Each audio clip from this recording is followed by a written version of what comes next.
Yo, what's up guys, this is your favorite fanfic YouTuber, the Fanfic Majesty. Become a member of the channel to access more content, the link is in the description. Sailing. The ultimate villain sees Nami and Robin. 1SN001 The Great Thief of Goa Kingdom. See Circle Calendar 1520, Kingdom of Goa, within the palace. As Sabo's godbrother, Staley is the second son adopted by Sabo's parents. Obviously just became the king of Goa Kingdom not long ago. However, at this time, he knelt on the ground and crawled forward on his knees. Staley held a newspaper in his hands. Tremblingly, he spoke to the shirtless man who was sitting on the throne, showing his explosive muscles. Lord Luo Xiu, the newspaper you want. Luo Xiu tasted the grapes that the princess in his arms gave him. While hooking his hands, the newspaper in Staley's hand flew directly into his hand. Staley felt this scene. He didn't even dare to look at the man who occupied the princess. He slammed his head on the ground, and his body began to tremble. After reading the contents of the newspaper, Luo Xiu raised his eyebrows, rubbed his chin and muttered, "Tist, even the Alabasta incident, is it over?" It was written on the newspaper K-Lok, who was 7 warlords of the sea, conspired against Alabasta and was successfully arrested after being spotted by Colonel Smoker of Marine. Luo Xiu was very clear. In the Alabasta incident, it was the King Luffy who really defeated the Sand Crocodile. It seems that the time for me to awaken my memory is really too late. Luo Xiu smacked his lips and said silently in his heart, "System, open the panel." Host. Luo Xiu. Identity. Villain of Destiny. Abilities. Time Fruit, Finger Pistol, Iron Body. System description. This system encourages and trains the host to become the strongest villain of destiny. As long as the host makes actions that conform to the behavior of the villain, he can get rewards. Note: for the protagonist group, or the characters with more words in the original book, the rewards will be more generous. I have tossed the Goa Kingdom into this state, so I was given an iron body. Is it too stretched? As the saying goes, once an iron body strikes, it will either kill or injure it. Luo Xiu will not use the iron body to foolishly wait for the enemy's attack to land on him. Luo Xiu curled his lips, feeling very displeased about it. However, being a villain can get rewards, which is very much in line with Luo Xiu's current appetite. Strictly speaking, Luo Xiu is also a time traveler. But it was only a while ago that the memory of the previous life had just been awakened. Luo Xiu's identity is just a common person from East Blue. As a result, some time ago, the village where he had lived for 18 years was destroyed by pirates, and everyone except himself was killed. In order to take revenge, the original body went to Marine, wanting to ask Marine to destroy the gang of pirates. In the end, the Marine rejected them on the grounds that they, the common people, had no value to be protected, and even the original body who kept begging was beaten up and thrown out by those Marines. While drifting in the sea, I happened to meet the Celestial Dragons who came to the Kingdom of Goa again. The Celestial Dragons thought it was an eyesore and killed them with a cannonball. Even Luo Xiu didn't know how to evaluate this horrific experience. Fortunately, at the last moment of his life, he awakened the memory of his previous life and learned that he was actually a time traveler. The Destiny Villain system was also activated, and while the injury was healed, he also got the time fruit presented by the system spree. After learning that being a villain can be rewarded, Luo Xiu didn't hesitate at all, blackened on the spot. Go find them immediately and kill those pirates and Marine. Came to the Goa Kingdom again, using the time fruit to control the flow of time, and directly killed the Celestial Dragons and the people organized by CP. Staley, who has just become the king of the Kingdom of Goa, wants to take this opportunity to try to become a member of the Celestial Dragons in order to please the Celestial Dragons who was invited by him. So he ordered the guards of Goa Kingdom to kill Luo Xiu. And the result is already very obvious. Not only the palace is occupied, even the princess of Goa Kingdom has become Luo Xiu's plaything. Luo Xiu glanced at Staley, who was kneeling below, and felt the trembling body of the princess in his arms. "Staley, during this time, I have really troubled you and the princess to take care of me." Staley buried his head in the ground. He didn't even dare to look up at Luo Xiu. "I don't know whether I should be afraid or angry." "No. No trouble. It is an honor for me and Sally Nankinet to be able to take care of you, Lord Luo Xiu." Luo Xiu looked at Staley below with great interest, and said slowly, "Really, but I always feel that I am very sorry." Staley's curled up kneeling body began to tremble, his forehead was covered with cold sweat at some point, and his lips trembled. "Lord Luo Xiu, please don't say that. No matter how long you want to stay in Goa Kingdom, we will not refuse." When Luo Xiu heard this, the corners of his mouth curled up slightly, and a strange smile appeared on his face. Looking at Staley, who scolded himself for being a lowly inferior person, who was not even qualified to look directly at Celestial Dragons, he said with a smile, "In this case, why do you still tell the world government and Marine about the Goa Kingdom?" Hey, when Staley heard this, he felt struck by lightning, and couldn't hold on any longer, and slumped down on the ground. This guy Luo Xiu actually knew it. You must know that the Goa Kingdom is one of the countries joining the world government. After something like this happened, it is absolutely qualified to initiate a request for help from the world government and Marine. Especially Luo Xiu, a villain, even killed the Celestial Dragons. Whether it is world government or Marine, they will never let him go. As a result, while Staley was anxiously expecting Marine to come to Goa Kingdom to kill Luo Xiu, did this guy already know that he told the world government and Marine everything? With the brutality of this guy, it is absolutely impossible for him to survive. Thinking of this, Staley suddenly raised his head and roared at Luo Xiu with his eyes tearing apart. You, Luo Xiu, you will definitely pay for what you have done. The world government and Marine will never let you go. Luo Xiu twitched the corners of his mouth when he heard the words, looked at Staley with a smile and said, "Yeah, but unfortunately, you are destined not to see it." Laugh. Luo Xiu raised his index finger and middle finger together, and the finger pistol was launched, piercing Staley's chest instantly. Staley fell to the ground with reluctance to die, and there seemed to be anger and grief in his eyes. Seeing this scene, the princess in Luo Xiu's arms instantly collapsed to the ground, looking at Luo Xiu in front of her with a face of fear, shaking her head and begging for mercy. "Please, don't kill me, let me go." Luo Xiu's demeanor was not affected in the slightest by Staley's death, and he said with a smile, "Don't be an idiot, princess, I won't kill women. However, since you want to live, you need to pay a price, you should understand." I understand." The princess's face was pale, feeling Luo Xiu's gaze, she nodded hurriedly, and knelt down in front of Luo Xiu obediently. Luo Xiu narrowed his eyes slightly, watching the scene expressionlessly. He remembered very clearly that when he first saw this princess, she was full of arrogance, looking at him like she was looking at a reptile. However, at this moment, the other party was lying in front of him docilely like a dog.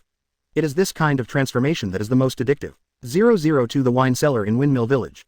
Windmill Village, among the taverns. Wahahaha, that boy Luffy is really good. It's not long since you left Windmill Village, and you already have a bounty of 100 million Baileys.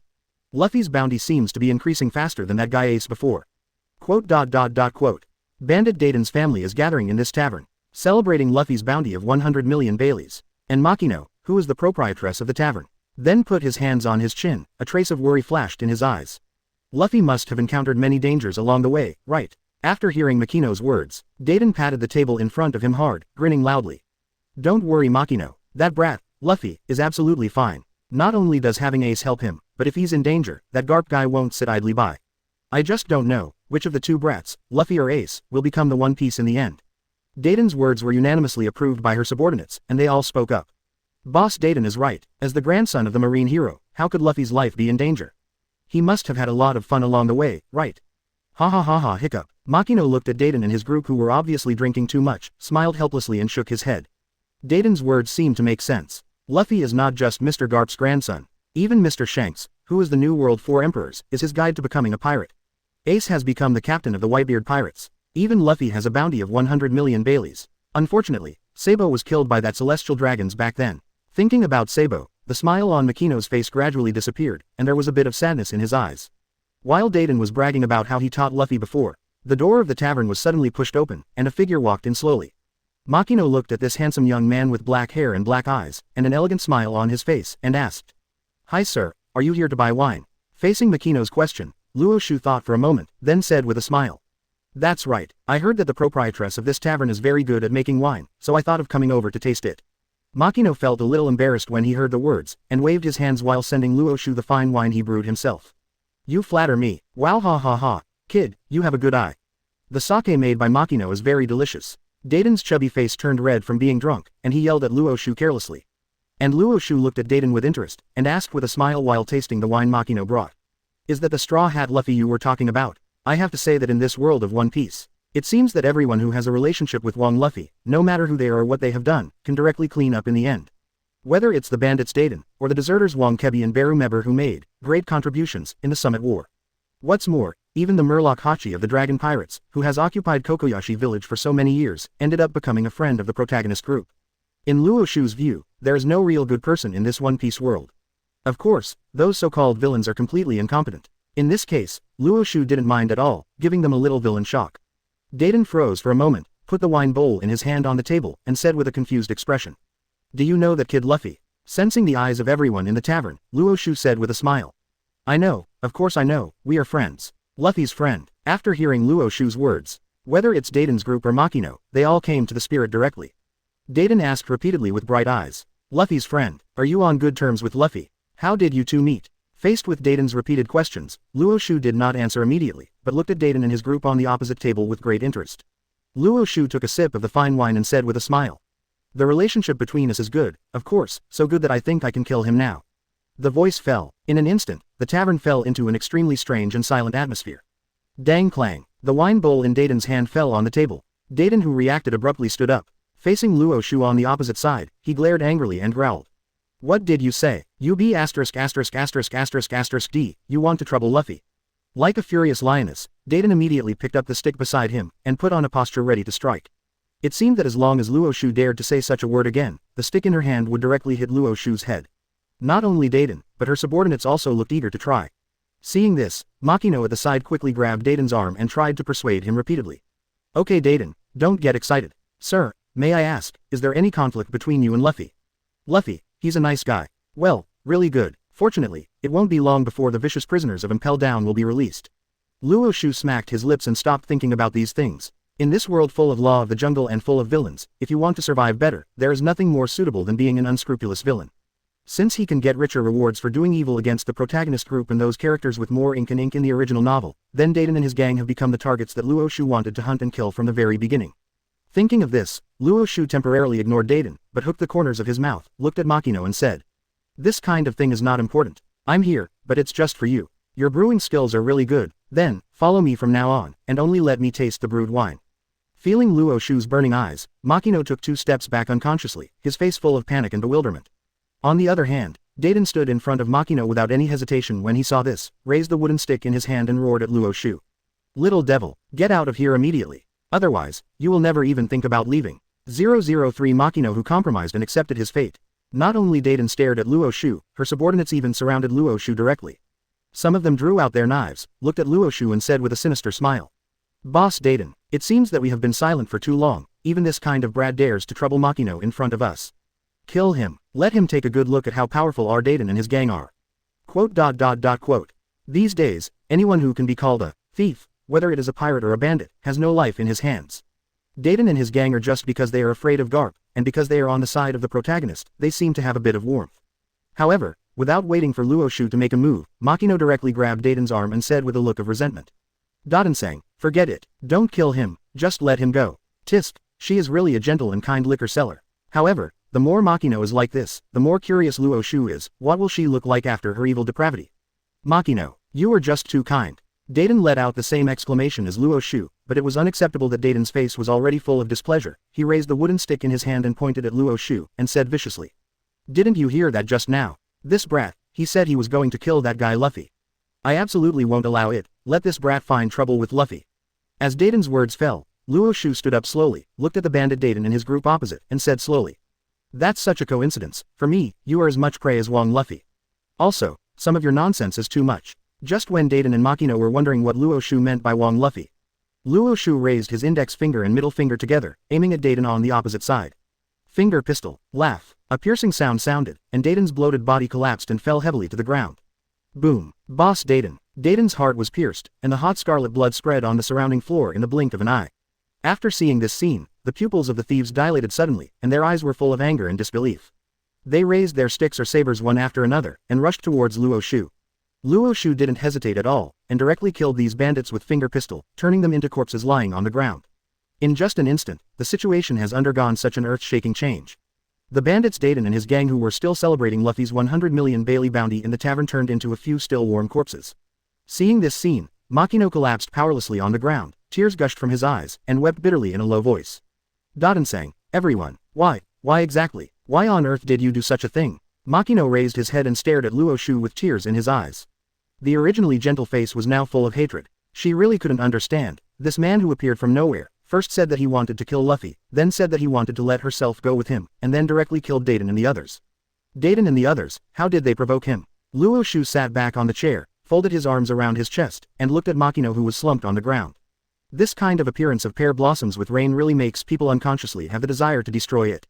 Why? Because, I am a vicious villain. As a villain, it's very reasonable and logical to do such a thing, right?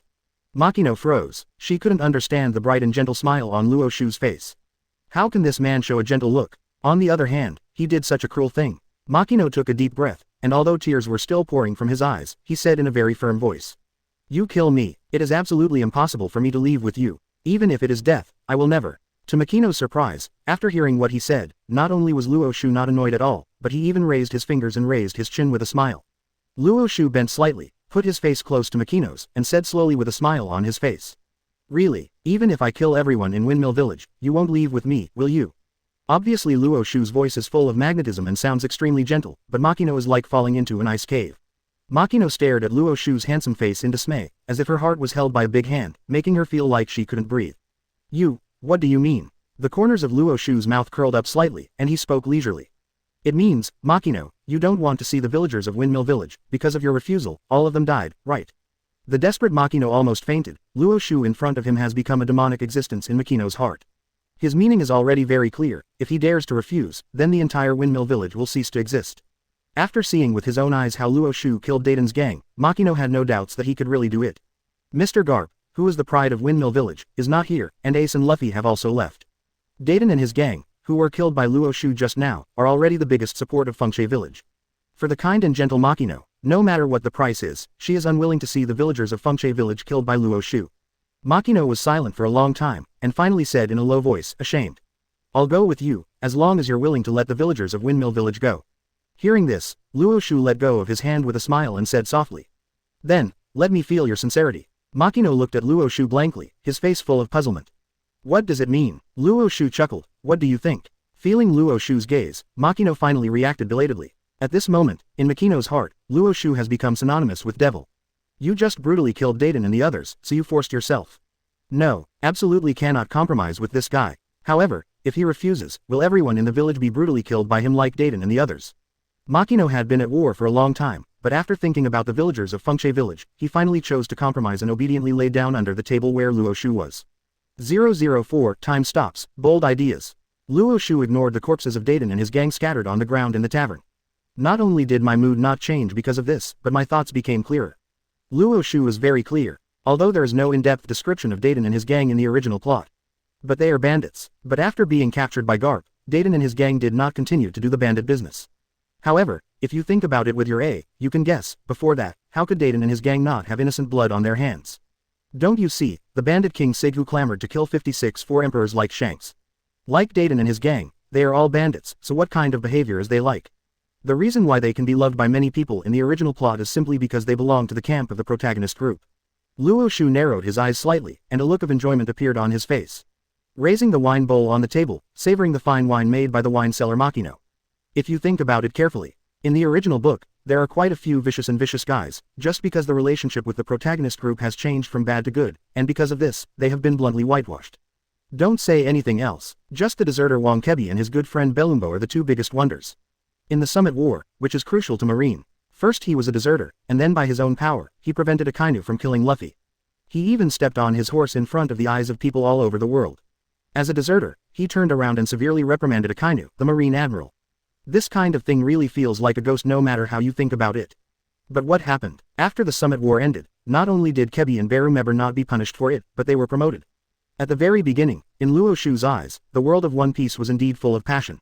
But later Luo Xiu found out, the so-called hot blood is simply a game played by a group of second-generation, third-generations. Just say Wong Luffy, if there is no his father Dorag. Not to mention becoming the One Piece, he can't even get out of East Blue, and he will be executed by Smoker in Rog Town. When I introduce myself to ordinary people, I say that I am Luffy, the man who wants to become One Piece. When it comes time to face those mighty foes, he becomes Monkey D. Luffy. It's ironic no matter how you think about it. Just when Luo Xiu lamented the deformity of this world, the ethereal voice of the system also appeared in Luo Xiu's mind. Host ravages Windmill Village, obliterates Dayton and his gang, helps Machino make wine, and gets a reward. Time stop, time fruit skill, moonwalk. Time stops, smashing Boruto. Luo Xiu's eyes lit up, and a bold idea appeared in his mind. No, as an extremely evil villain, using the time fruit ability to do this kind of thing, is that a bold idea?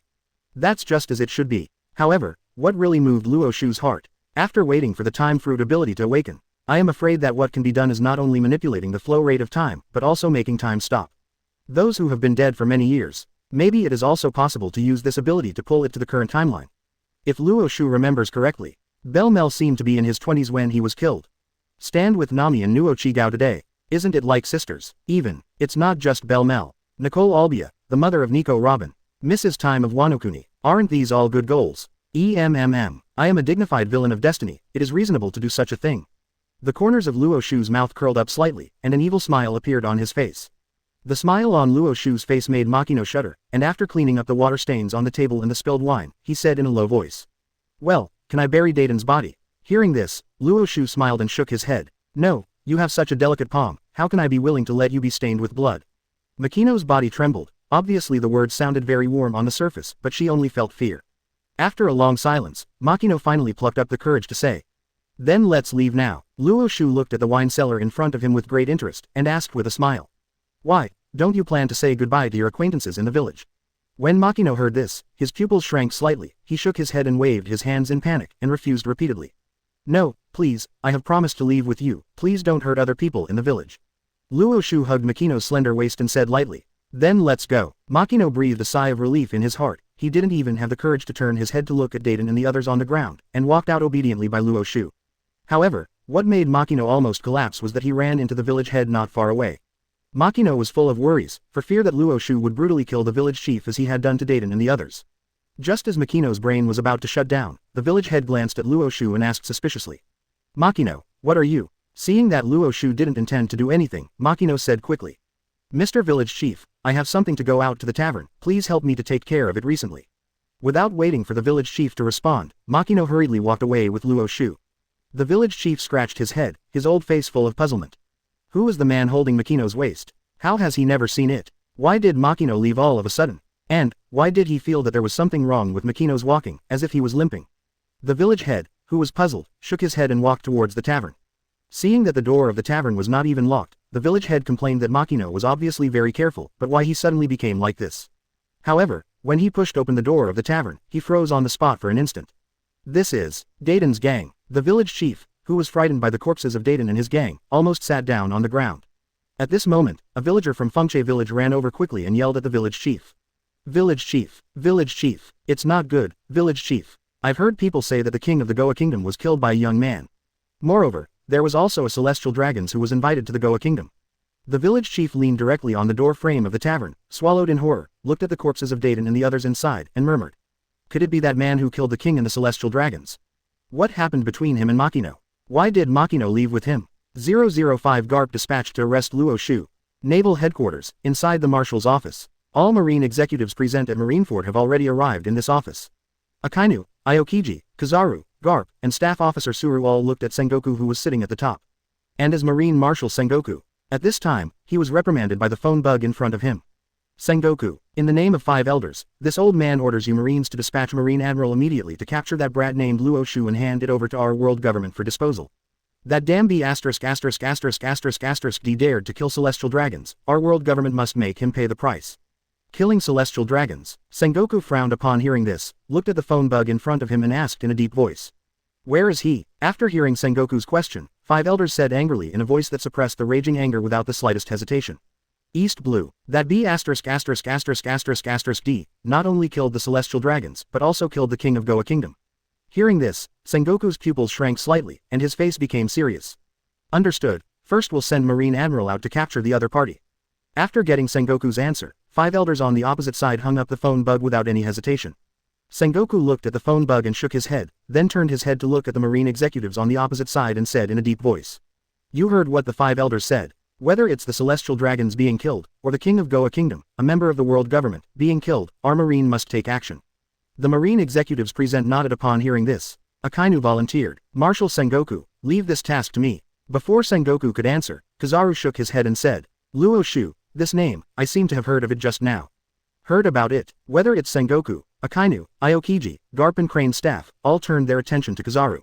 Sensing everyone's gaze, Kizaru scratched his head, thought for a moment, and then suddenly spoke.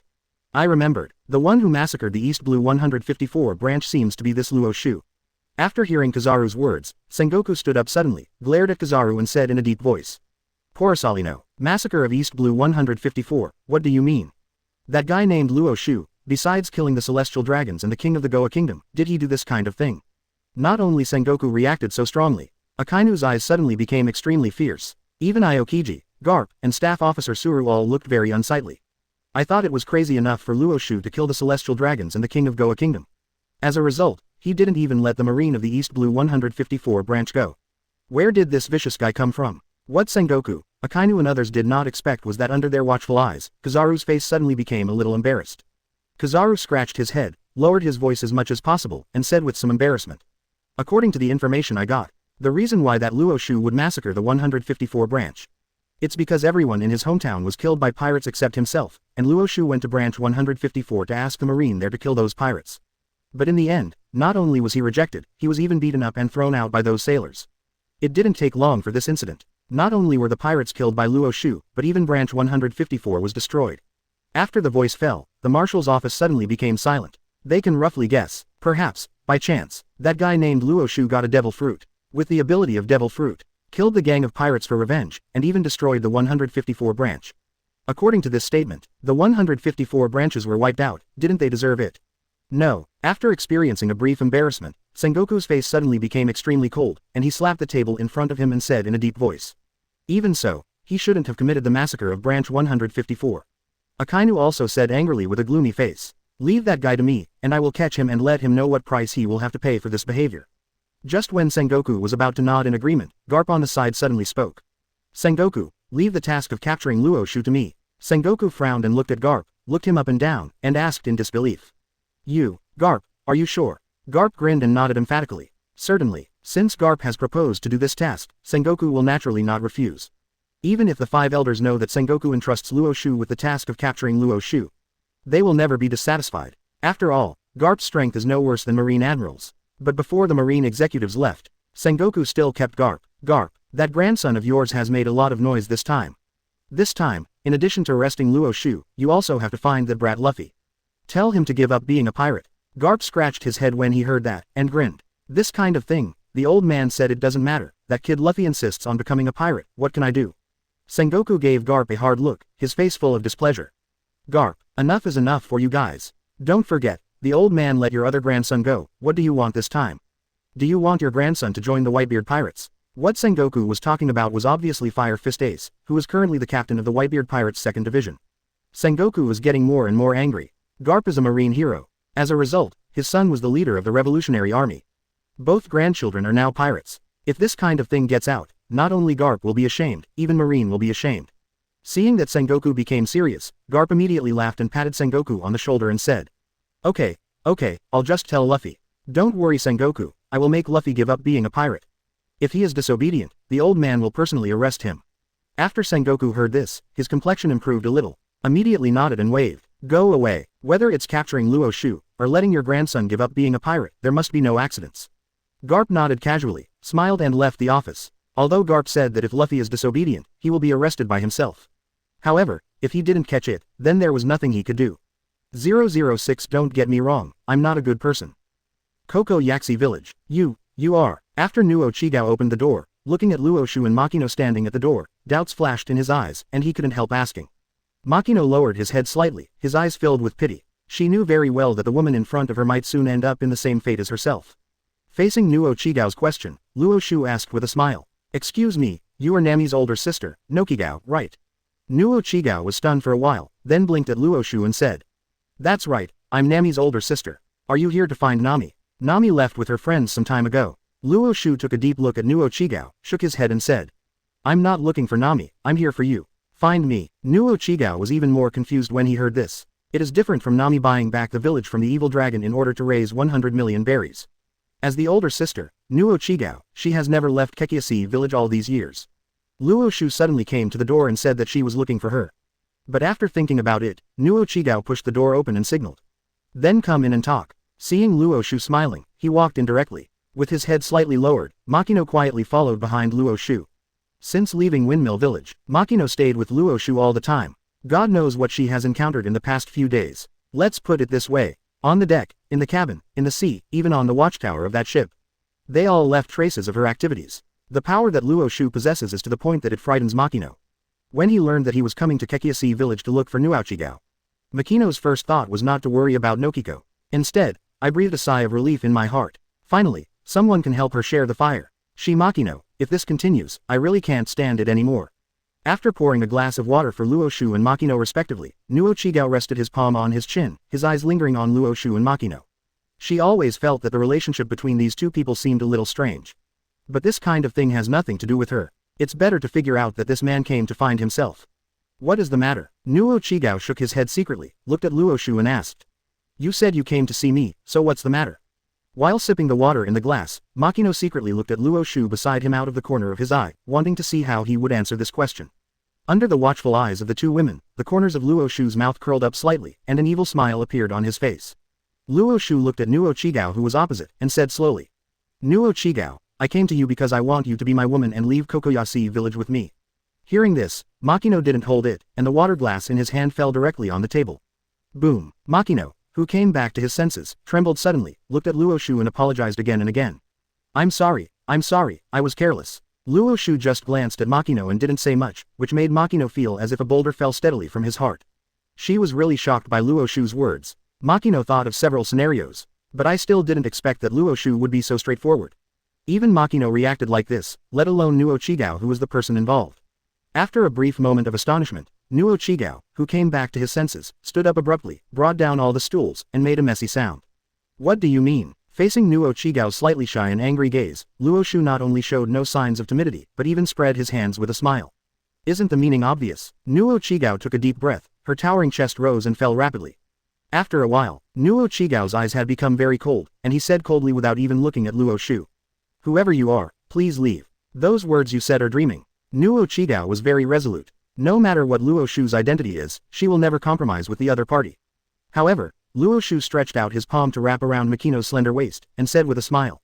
Machino, does this scene look familiar to you? Machino hung his head and did not answer. Of course she looks familiar. When I was at the Windmill Village Tavern, she said very firmly that even if she died, she would never leave with Luo Xiu and become his woman.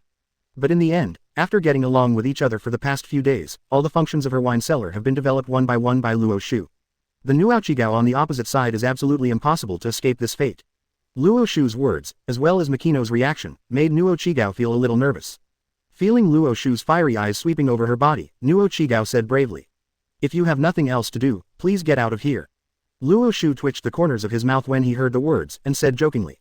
Well, do you misunderstand me a little and regard me as a good person? What I said just now was not discussing with you, but notifying you. Luo Xiu's face changed back and forth, and he was at a loss for a while. And Luo Xiu stood up, walked in front of Luo Xiu, and stretched out his fingers to dance on Luo Xiu's delicate and beautiful face. As far as I know, this village has a very special meaning to you, right? Luo Xiu wanted to open Luo Xiu's fingers, but for some reason, the palm of his hand was a little disobedient. And Luo Xiu's words let Luo Xiu have some bad guesses in his heart. Feeling Luo Xiu's fingers across his face, Luo Xiu asked with a pale face. What do you want to say in the end? Luo Xiu paused his finger, slowly moved it to Luo Xiu's chin, and suddenly raised it, making Luo Xiu look at him. Luo Xiu's face is close to Luo Xiu's delicate and glamorous face. It even went to the point where Luo Xiu could feel the hot air from Luo Xiu's nose. Just when Luo Xiu was at a loss, his psychological defense line was broken, and he wanted to retreat to distance himself from Luo Xiu. What Luo Xiu said made Luo Xiu stunned on the spot, and his face instantly turned pale. What I want to say is that there is a price to be paid for rejecting what I have said. And the price you have to pay is to destroy the entire Kokoyashi village. Now, tell me your answer. 007 Luo Xiu's request. Luo Xiu's magnetic and gentle voice echoed in the room. However, his words, but it made Luo Xiu's face instantly pale. A stagger, almost fell to the ground. After a while, Luo Xiu finally stared at Luo Xiu angrily, and said angrily. You be asterisk asterisk asterisk asterisk asterisk D, who the hell are you? Do you think our Kokoyashi village will be destroyed so easily? Luo Xiu didn't answer, just raised his right hand with a smile and pointed to the wall. Put your index finger and middle finger together, and when you think about it, finger pistol starts. Boom. Accompanied by a loud noise, a large hole was instantly pierced by the finger pistol on the wall. Gravel splashed everywhere and dust filled the sky, covering Luo Xiu's sight. Seeing this scene, Luo Xiu's high psychological defense line was directly broken. Sitting down on the ground, Luo Xiu looked down at Luo Xiu, who was sitting slumped on the ground, looking devastated, and said slowly. Now, do you still doubt whether I have such power? Luo Xiu didn't answer, just sitting on the ground in such a silent slump, doubting life. She really can't understand. Why did Kokoyashi village suffer so many hardships? Obviously the village has just been snatched back from the dragon pirates. Nami followed the Straw Hat Pirates to pursue their dreams. She can also stay in the village with peace of mind, plant oranges, and wait for the newspaper with Nami's news to appear. But what is going on now? Why did this man in front of him do this? Why are you targeting Kokoyashi village? Luo Xiu raised her head slowly, looking at Luo Xiu with reddish eyes. Her face was full of bewilderment. Luo Xiu knelt down and said with a smile. Because I'm not a good person, and even the most vicious villain. Luo Xiu's frankness made Luo Xiu uncomfortable for a while in her first year of high school. After a while, Luo Xiu finally said in a low tone. But why did you choose me? I'm just a common person who can't be more common. Is it worth you to do such a thing? Luo Xiu really couldn't understand. Why would I be targeted by this man who claims to be the most vicious villain in front of me? However, Facing Luo Xiu's question, Luo Xiu just smiled and said, "Whether it's worth it or not, I have to say." Luo Xiu was silent, with the village on one side and herself on the other. Even she didn't know what choice she should make in the face of this kind of problem. And Luo Xiu didn't urge him, but took his time to look at Luo Xiu in front of him.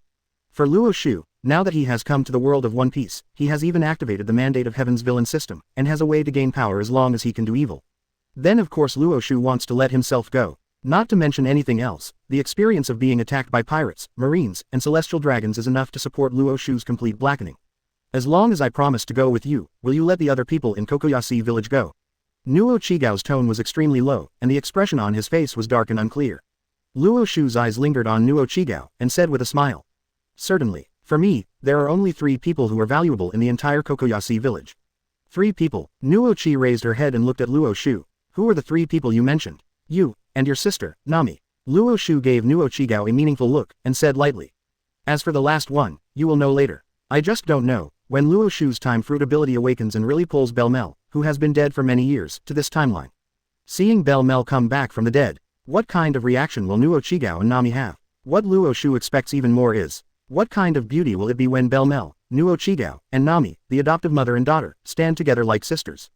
Thinking of that scene, Luo Xiu's mouth curled up involuntarily. Although I don't know what Luo Xiu was thinking, but Luo Xiu in front of him could also feel from the change in his eyes that what the man in front of him was thinking was definitely related to him. However, besides agreeing to Luo Xiu, what else could she do? A trace of sadness flashed across Luo Xiu's face, and he said in a slightly hoarse voice, "I promise you, I will leave with you." In order to save the village, Nami was able to steal the pirates' money when he was only 10 years old, and used it to buy the village back from the evil dragon. Now, it was her turn to make sacrifices for the village. Just when Luo Xiu nodded in satisfaction and wanted to say something, Luo Xiu stood up suddenly, looked at Luo Xiu seriously, and said in a deep voice, "I promise to leave with you, but I also have a request."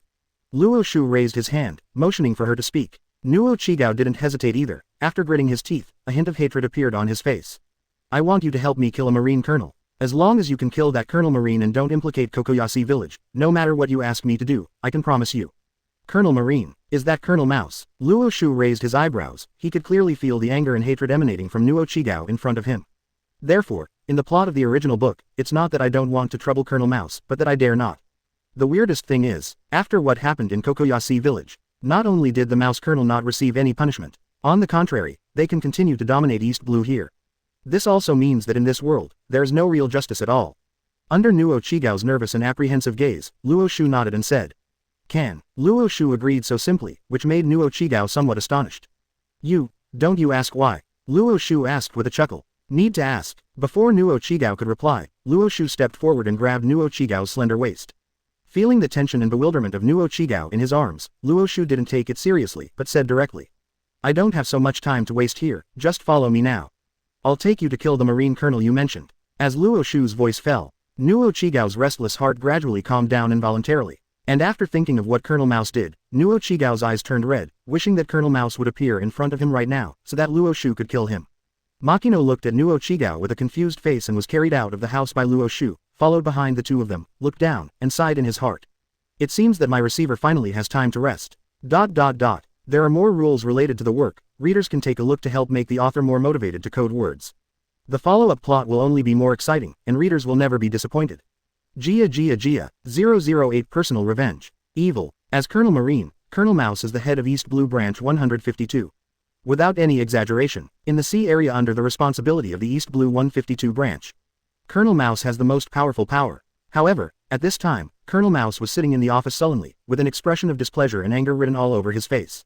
Damn it, the bastards of the Straw Hat Pirates, not only were not caught, but they got better and better. Colonel Mouse slapped the newspaper in front of him, and his angry roar echoed throughout the office. The Straw Hat Pirates defeated the Dragon Pirates who cooperated with him. As a result, Colonel Mouse lost his fortune. I can only watch helplessly that the money that belongs to me returns to the hands of the common people. This made Colonel Mouse hate those guys from the Straw Hat Pirates. Directly adding oil and vinegar, the Straw Hat Pirates won a bounty of up to 30 million Baileys. As a result, after the Alabasta incident ended, the Straw Hat Pirates were not only not captured, but the brat Luffy even got a reward order of 100 million Baileys. The more successful they got together, the more impotent and furious Colonel Mouse became. Hey, it seems that it's time to find another reliable pirate group to replace the evil dragon. Colonel Mouse touched his beard, his eyes rolled, and a sinister smile appeared on his face. Just when Colonel Mouse was thinking about who could replace the dragon and become his new partner,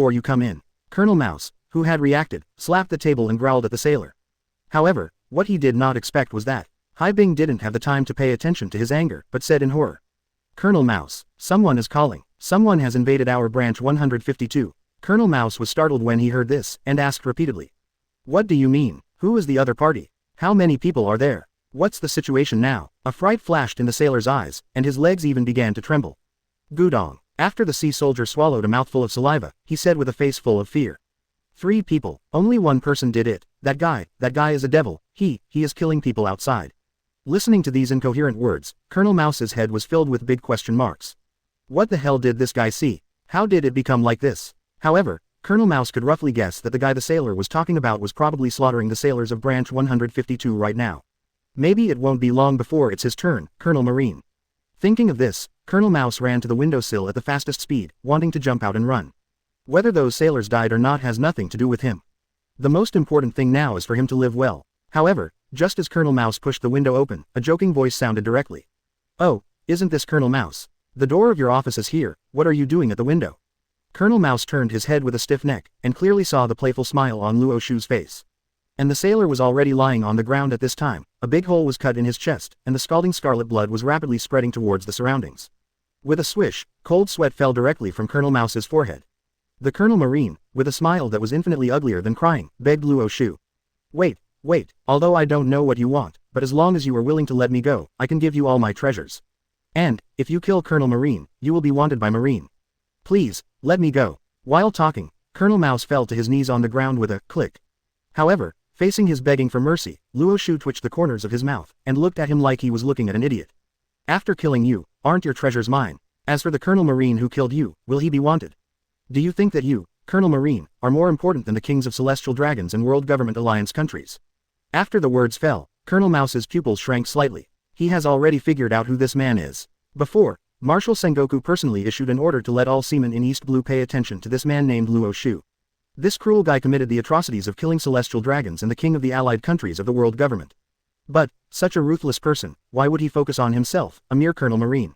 Without waiting for Colonel Mouse to plead, Luo Xiu turned his head to look at Nuo Chigao beside him, and said with a smile. Nuo Chigao, since it's revenge, then it's up to you to do it yourself.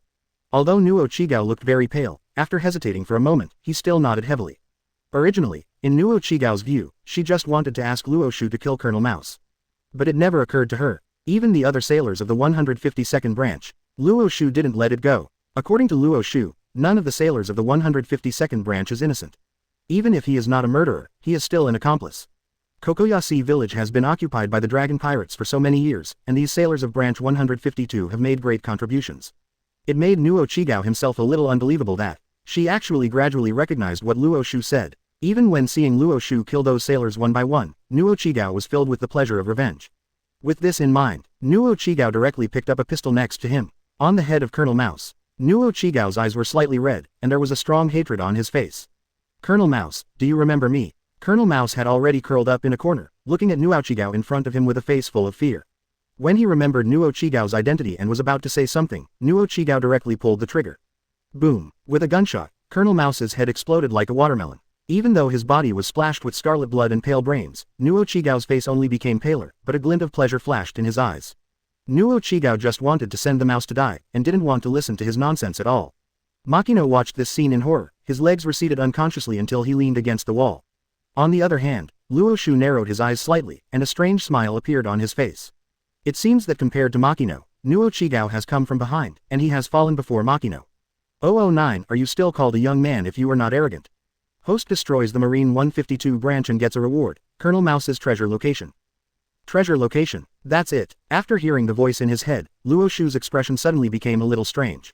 However, if you think about it carefully, based on the proportion of ink and ink in the original book by Colonel Mouse, bringing this kind of garbage reward is more reasonable, right? Luo Xiu pouted, and kicked Colonel Mouse's desk away directly according to the location given by the system. He raised his right foot and stepped down on the floor that was originally pressed by the desk.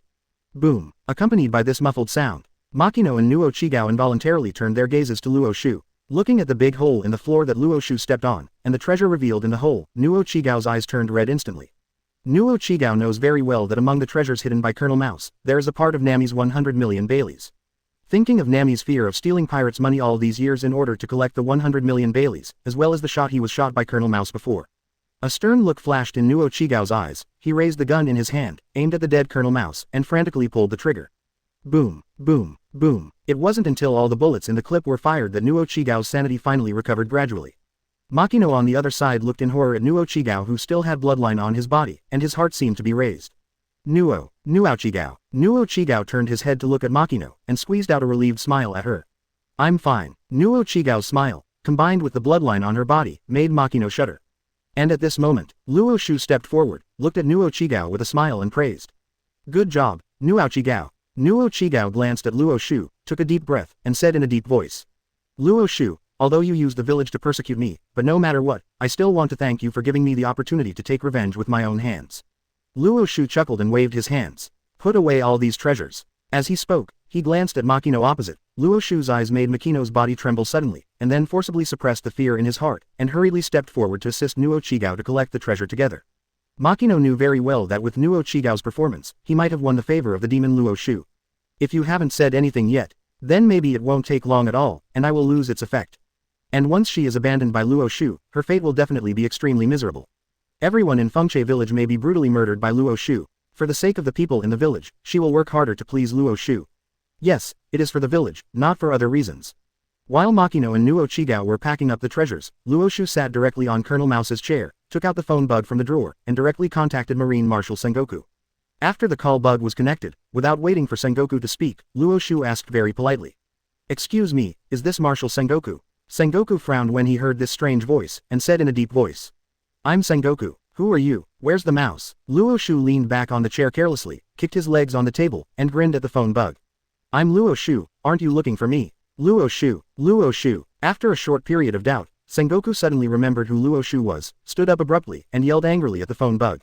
Luo Xiu, why are you holding this phone bug? Where are you? Where are the rats? Where are the sailors from branch 152? Luo Xiu directly spread his hands to the little bear, and said with a smile.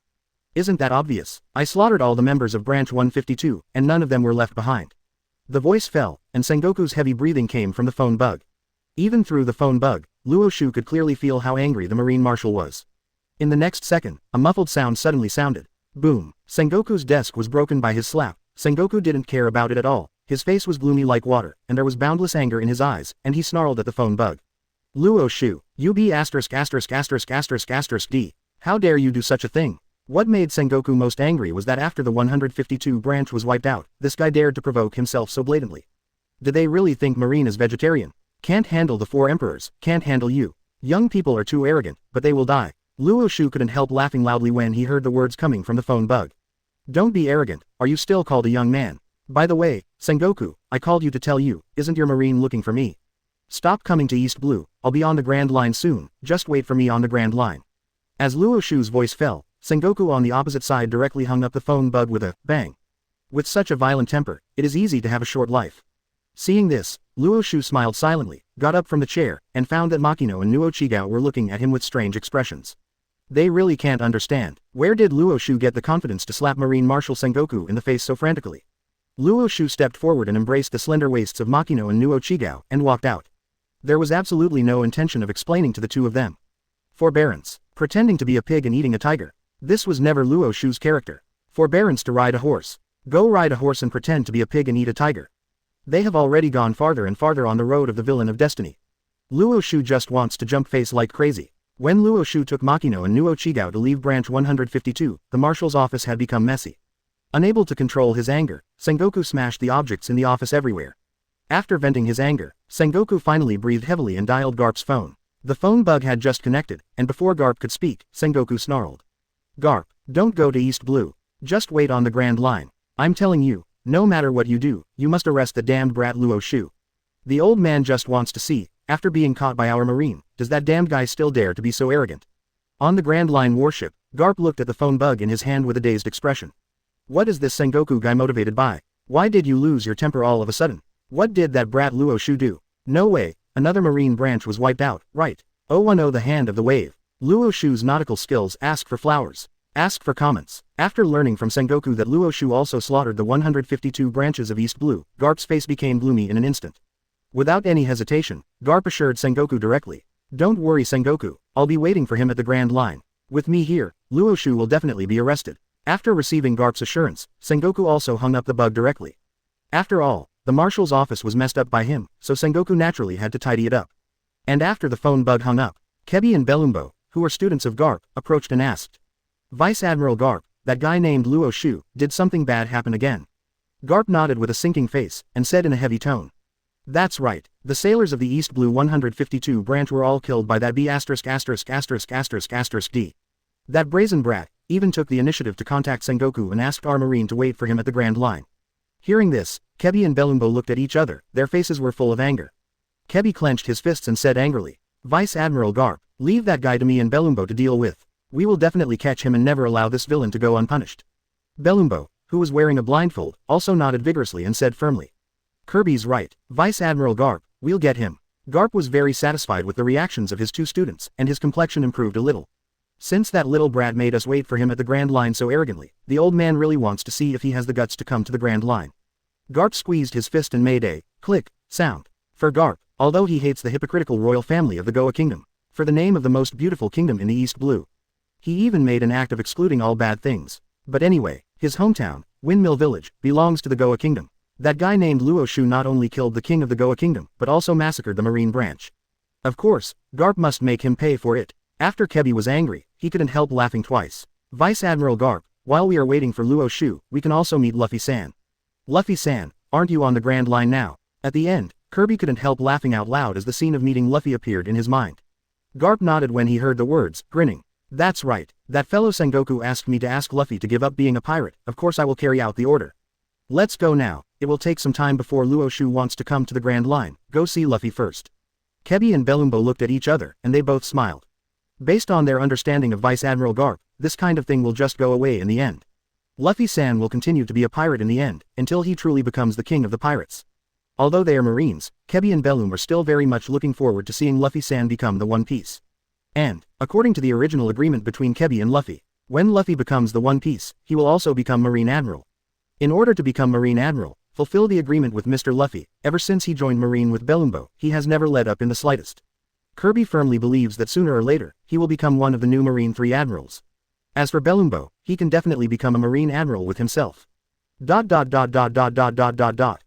Garp was leading people to find his grandson, Luo Xiu was also leading Machino and Nuo Chigao to the next target location. The ship they were on was obtained after Luo Xiu slaughtered the celestial dragons. Without any exaggeration, even looking at the whole world, there are definitely not many boats of better quality than this one. And most importantly, it is very simple to operate. Then Machino, the task of sailing the ship will be entrusted to you. Machino looked down at the rudder of the boat, sighed deeply, and reluctantly followed the direction Luo Xiu instructed, and started to steer the boat. For Nuo Chigao at this time, in her eyes, Luo Xiu is not just a demon who uses the village to threaten her. When the Kokoyasi village incident broke out, Nuo Chigao is looking forward to killing all the dragon pirates and Colonel Mouse. But in the end, they just knocked the dragon pirates away. Colonel Mouse, even more so because of his status as Colonel Marine, finally disappeared. It wasn't until the appearance of Luo Xiu that Nuo Chigao successfully killed Colonel Mouse and avenged the hatred hidden in the deepest part of his heart. You know, although Nuo Chigao is not like Nami, for a lie of the evil dragon, he is willing to risk his life to steal the treasures of the pirates. After wanting to collect 100 million Baileys, buy back Kokoyasi village from the dragon pirates. But in Nuo Chigao's heart, the hatred for the dragon pirates and Colonel Mouse who protected them from occupying Kokoyasi village is no less than Nami. After all, Belmo, who had raised her and her younger sister Nami for many years, and even gave his life to save them, died at their hands. It is precisely because of this. No matter what Luo Xiu wants her to do, Nuo Chigao will never refuse. When Luo Xiu returned to the deck again, a system voice suddenly sounded in his mind. Host handed Nuo Chi navigation skills and received a reward, Hand of the Wave. After seeing the system's description of the Hand of the Wave, Luo Xiu rubbed his chin, a playful smile appeared on his face. I have to say the system is really powerful, and the rewards provided are all things that Luo Xiu really wants to get. Although Noki Gao is Nami's older sister, but according to the description of her pen and ink in the original plot, it is not much at all. Originally, Luo Xiu had already prepared for not getting too good a reward. It's just that I didn't expect that although the rewards I got this time were not used to improve Luo Xiu's strength. But with the hands of this wave, in terms of sailing, I am afraid that no one can compare with Luo Xiu. After verification, Luo Xiu found that, It seems that the reward he got this time is far more powerful than he imagined. Without any exaggeration, with the hand of this wave, Luo Xiu can easily create monstrous waves. Beneath this raging tide, no matter how high the quality of the target ship is, it is absolutely impossible to resist. 011 Miss Kaya, you don't want the housekeeper to die, do you? Ask for flowers, ask for comments. For Luo Xiu, in the Sea of East Blue, only Machino, Nuo Chigao, and Kaya are eligible to be his targets. Kaya, the gentle and kind Baifume, although the pen and ink descriptions occupied in the original plot are not as good as those in Grand Line and New World. But seriously, it's pretty good. It is precisely because of this. After finishing the Nuo Chigao matter, Luo Xiu then directly drove the boat towards Zailuobu village. After the ship docked on the shore, Luo Xiu landed first, and Machino and Nuo Chigao followed closely behind Luo Xiu, heading towards Zailuobu village. With his arms folded behind his head, Luo Xiu walked swaggeringly on the road, looking at the surrounding environment. Sarab village is the hometown of Yasop and Usopp, after the guy who hid his identity and worked as a housekeeper in Kaya's house was found out as a pirate. The Straw Hat Pirates also defeated it, and then got the melee, and left here with Usopp. And the Baifume named Kaya, after Usopp left, began to study medicine and planned to become a doctor. Later, if Usopp is injured, he can heal him. Since this is the case, then Luo Xiu is welcome, and accept Kaya instead of Usopp first. I just don't know what kind of reaction Usopp will have when he sees Kaya appearing next to Luo Xiu and becoming one of Luo Xiu's women. Thinking of that scene, Luo Xiu couldn't help feeling hot. That is to say, the timing and occasion are wrong now, otherwise, Luo Xiu will take Machino and Nuo Chigao to sail fiercely. Luo Xiu's goal this time was very clear, and he took Machino and Nuo Chigao straight to Kaya's home. It can only be said that Kaya is worthy of being Baifume. The villa at home is completely out of place in the entire Zailuobu village. After the door opened, Mei Li, who was a housekeeper, looked at the man and the woman. Her face was full of confusion, but she still asked. Hello, what's the matter? Facing Mei Li's question, Luo Xiu chuckled lightly. Hi old sir, is this Miss Kaya's home? Mei Li glanced at Luo Xiu suspiciously, but nodded anyway. Yes, Miss Kaya is reading medical books in the room. Although she didn't know the identity of Luo Xiu, in Mei Li's eyes, this handsome and polite young man couldn't be a bad person, right? Under Mei Li's gaze, Luo Xiu said with a smile. We came to Miss Kaya because we need to talk to her. Mei Li glanced at Luo Xiu again after hearing the words, and her eyes swept over Machino and Nuo Chigao who were standing quietly behind Luo Xiu. After hesitating for a moment, he still moved away. Then please come in, please sit here for a while, I will call Miss Kaya now. Without the slightest hesitation, Luo Xiu sat down on the sofa carelessly. After looking at each other, Machino and Nuo Chigao sat on both sides of Luo Xiu, one left and one right. They knew very well that the Miss Kaya that Luo Xiu was talking about was probably the target of his trip. Being targeted by Luo Xiu, that Miss Kaya will definitely not be able to escape this fate. However, both Machino and Nuo Chigao discovered to their dismay that the two of them seemed to be looking forward to this kind of thing. I really can't stand Luo Xiu's high-intensity teaching of sailing skills. Although I am a little sorry Kaya, but with her joining, if you can help them share some of the firepower, it's always good. Thinking of this, Machino and Nuo Chigao both lowered their heads unconsciously, feeling ashamed of themselves for thinking this way. What is it that made them, who were originally kind and gentle, turn into this evil and depraved appearance? While Machino and Nuo Chigao blamed themselves for this, Kaya also put down the medical book in her hand, and came to the living room with Mei Li. Kaya looked at Luo Xiu, Machino, and Nuo Chigao who were completely strangers on the sofa. She was full of doubts, tilted her head, and asked. Well, hello, I heard from Mei Li that you are looking for me for something, right? When Kaya asked, Luo Xiu's gaze was also sizing up this Baifume. Kaya has short shoulder-length hair, short straight hair in light gold combed in the middle, a pair of bright big eyes, and delicate and fair skin. Since it was at home, Kaya looked casual in a pale blue dress that went down to her ankles. Because of the sandals and slippers, the small white and tender toes are undoubtedly exposed, making people look like they have an urge to play. Luo Xiu's aggressive gaze made Kaya a little uncomfortable, and just when she wanted to ask Luo Xiu's purpose again, Luo Xiu said bluntly. Miss Kaya, I happen to be short of a doctor on board, so you will do it. Hearing this, Kaya and Mei Li froze on the spot at the same time. After a while, Kaya came back to her senses, looked at Luo Xiu and shook her head with a smile. I'm sorry, I just started learning medicine not long ago, and I have no intention of leaving Zailuobu village. Hearing this, not only did Luo Xiu not show the slightest surprise, but the corners of his mouth slightly curled up, a smile appeared on his face, and he spoke slowly. You may have misunderstood something. I'm not discussing with you, but informing you. Feeling Luo Xiu's fiery eyes and the playful smile on his face, Kaya unconsciously took 2 steps back. But after thinking about her previous experiences, Kaya plucked up her courage and refused in a low voice. Sorry, I really don't intend to leave Sarab village. Seeing this, Mei Li stood in front of Kaya, glared at Luo Xiu and growled. Hey, whoever you are, since Miss Kaya has rejected you, you should leave. Otherwise, first we'll contact Marine and let Marine arrest you. Help Marine. Marine will take care of this kind of crap. Only the orders from the world government and the celestial dragons can really move Marines. Isn't this butler a little too naive? Luo Xiu put his legs on the table, narrowed his eyes slightly, looked at Kaya who was hiding behind Meili, who was extremely disturbed, and said leisurely. Miss Kaya, if you refuse, the people of Sarab village will have to bear the consequences. The first one, let's start with the housekeeper. While talking, Luo Xiu directly raised his index finger and middle finger together, finger pistol was activated, and with a sound of piercing through the air, Meili's shoulder was directly pierced. PFF'd. Hearing the wailing in Meili's mouth, Luo Xiu looked at the terrified Kaya with a smile, and spoke slowly. How about Miss Kaya, you don't want to see this Mr. Housekeeper, just die like this. 012 Good sister, a quilt ask for flowers, please evaluate. Luo Xiu's words echoed in this villa, accompanied by the wailing voice of housekeeper Meili, which contained boundless pain. It made Kaya's face instantly pale. Why did this happen? Why did you do such a thing? Kaya slumped on the ground weakly, looking at Luo Xiu who was on the opposite sofa. In Kaya's eyes, Luo Xiu at this moment was like a devil. Obviously, I have never seen each other before. As a result, Luo Xiu wanted to make himself the doctor on his ship as soon as he came up. He even threatened himself with Mr. Meili's life after being rejected by him. To know that for Kaya, although Meili is the housekeeper in name, in Kaya's mind, Meili is her most important family member now.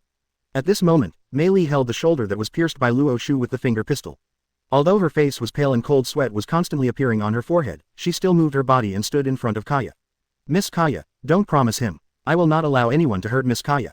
Meili roared at Luo Xiu, and assumed the posture of loyally protecting the lord.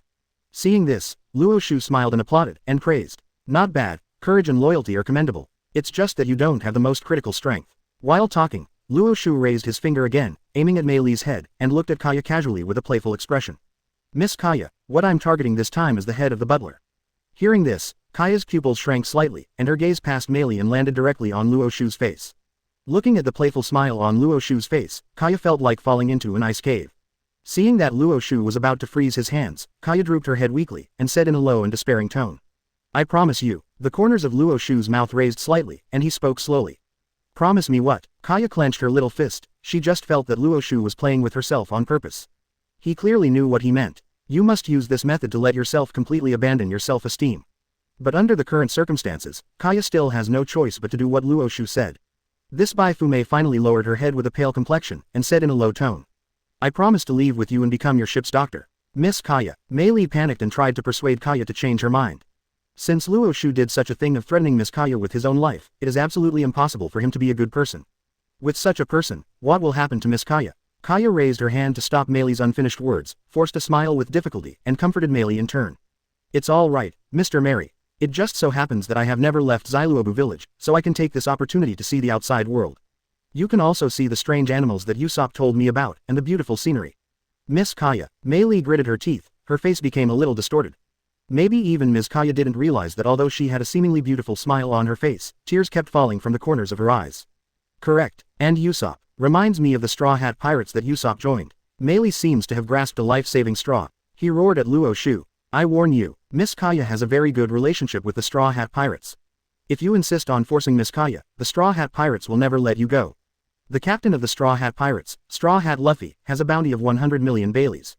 For Meili, the Straw Hat Pirates are his last resort. Anyway, a pirate with a bounty of 100 million Baileys, at least in this East Blue, can still have some deterrent power, right? However, what Meili didn't expect was that, after hearing his words, Luo Xiu couldn't help laughing out loud. Luo Xiu hugged the waists of Machino and Nuo Chigao who were sitting on both sides of him respectively, and said jokingly. A big pirate with a bounty of 100 million Baileys, it's really amazing. Machino, Nuo Chigao, after hearing this familiar name, don't you have anything to express? Machino and Nuo Chi's delicate bodies trembled, their lips were pursed, and they had no intention of answering at all. Compared to being rescued by the Straw Hat Pirates, they are even more afraid to wait until they actually meet the Straw Hat Pirates. What cruel things Luo Xiu would do. After all, they have already learned from Luo Xiu's performance that the Straw Hat Pirates are exactly one of his targets. Seeing that her own words even had the opposite effect, Meili was completely desperate. Even for Kaya, the hope that had just been ignited in her heart was shattered again. Kaya stood up with strong support, looked at Luo Xiu and said. Please allow me to bandage Meili before leaving with you. Looking at Kaya's appearance of pear blossoms with rain, the corners of Luo Xiu's mouth curled up slightly, and he said with a chuckle. Not allowed. Your palm is so delicate, how can it be stained with blood? The butler's wound, I'd better trouble him to deal with it himself, what do you think? Mr. Butler. Feeling Luo Xiu's gaze, Meili's body tensed suddenly. Bite the bullet, clutching the shoulder that was pierced by the finger pistol, nodded in grief and indignation. No. That's right, Miss Kaya, I'll just take care of it myself. Kaya originally wanted to disobey Luo Xiu's words desperately, but before she could open her mouth, Mei Li agreed directly. This made this Baifume very desperate, standing there at a loss, not knowing what to do now. Seeing this situation, Luo Xiu patted the thighs of Machino and Nuo Chigao beside him, and said with a smile.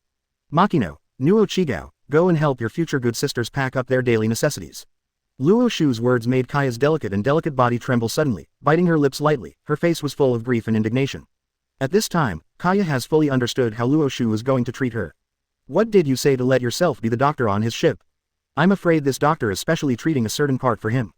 Looking at Kaya who stood there silently, weeping secretly, Machino and Nuo Chigao looked at each other and sighed in their hearts at the same time. According to what Luo Xiu said, he took this future good sister and packed the daily necessities she needed to bring. By the way, please calm down Kaya's emotions, after all, the time to get along with her in the future will be very long. Although they also sympathize with Kaya, for some reason, deep in their hearts, Machino and Nuo Chigao have already begun to look forward to the scene after Kaya boards the boat. Maybe it's because, with Kaya's joining, when Luo Xiu teaches them sailing skills in the future, there will be one more person to help share the firepower. 013 The devil who plays with people's hearts, repeats the old tricks asking for flowers, asking for evaluation. Even though she was extremely unwilling and reluctant to part with her, Mei Li could only watch Kaya board Luo Xiu's boat. Kaya stood on the deck and turned her head back, waving her hand at Mei Li, tears began to fall from the corners of her eyes at the same time. Mr. Mei Li, next, the family needs your help to take care of it. Mei Li was also in tears, waving her uninjured arm and shouting at Kaya. Miss Kaya, I will definitely wait for your return. Watching the ship Kaya was on gradually drifting away, Mei Li only felt a sharp pain in the shoulder pierced by Luo Xiu with the finger pistol. Mei Li looked down and found that the gauze she had wrapped up casually had been soaked in scarlet blood. Thinking of Luo Xiu's previous appearance of being able to kill herself casually while talking and laughing, Mei Li couldn't help but shudder. Originally, I thought that if Usopp and the Straw Hat Pirates knew about it, maybe we can get it back from Ms. Vice Admiral Kaya in the hands of Luo Xiu. But now when Mei Li calms down, he really remembered, Luo Xiu's strength is probably stronger than that Straw Hat Luffy. Thinking of this, Mei Li couldn't help clenching her fists, her eyes fixed on the direction of the ship where Miss Kaya was going away, and she whispered. Usopp, Straw Hats, I hope you can save Miss Kaya from that B*************. Although Mei Li used the name of Marine to scare Luo Xiu, he wanted to make Luo Xiu quit despite difficulties and stop hurting her own Miss Kaya. But with Mei Li's age and his rich experience, naturally, it is also very clear, for Marine, the village of Sarab is not worth mentioning at all. There is no value in letting them protect at all. After all, in Marine's heart, they are truly qualified to protect them with all their strength and fight for it. I'm afraid there are only orders issued by the world government. There are also those so-called descendants of the Creator, the noble celestial dragons of the world. At this point, Luo Xiu has the right to speak. Before Luo Xiu awakened the past life memory and activated the system, his experience is much more miserable than most people in this world. Luo Xiu didn't know the housekeeper's prayer, but even if he knew, he wouldn't care at all. Mei Li doesn't need to worry about whether the Straw Hat Pirates will trouble Luo Xiu because of this. Because, after entering the Grand Line, Luo Xiu will take the initiative to find each other. After all, the rewards you get will be more generous if you do evil against the protagonist group and characters with more ink in the original work. Luo Xiu will never miss any characters related to the protagonist group. Kaya stood helplessly on the deck, curled up in a corner, with her arms around herself, looking weak and pitiful. Seeing her like this, the corners of Luo Xiu's mouth curled up slightly, and he said with a chuckle. Miss Kaya, are you still worried about the injury of your housekeeper? Kaya looked at Luo Xiu timidly, and found that he didn't intend to get angry, so she nodded slightly and said. Mei Li's injuries should still be serious. Anyway, Kaya has been studying medicine all this time, even without being allowed by Luo Xiu to help Mei Li heal.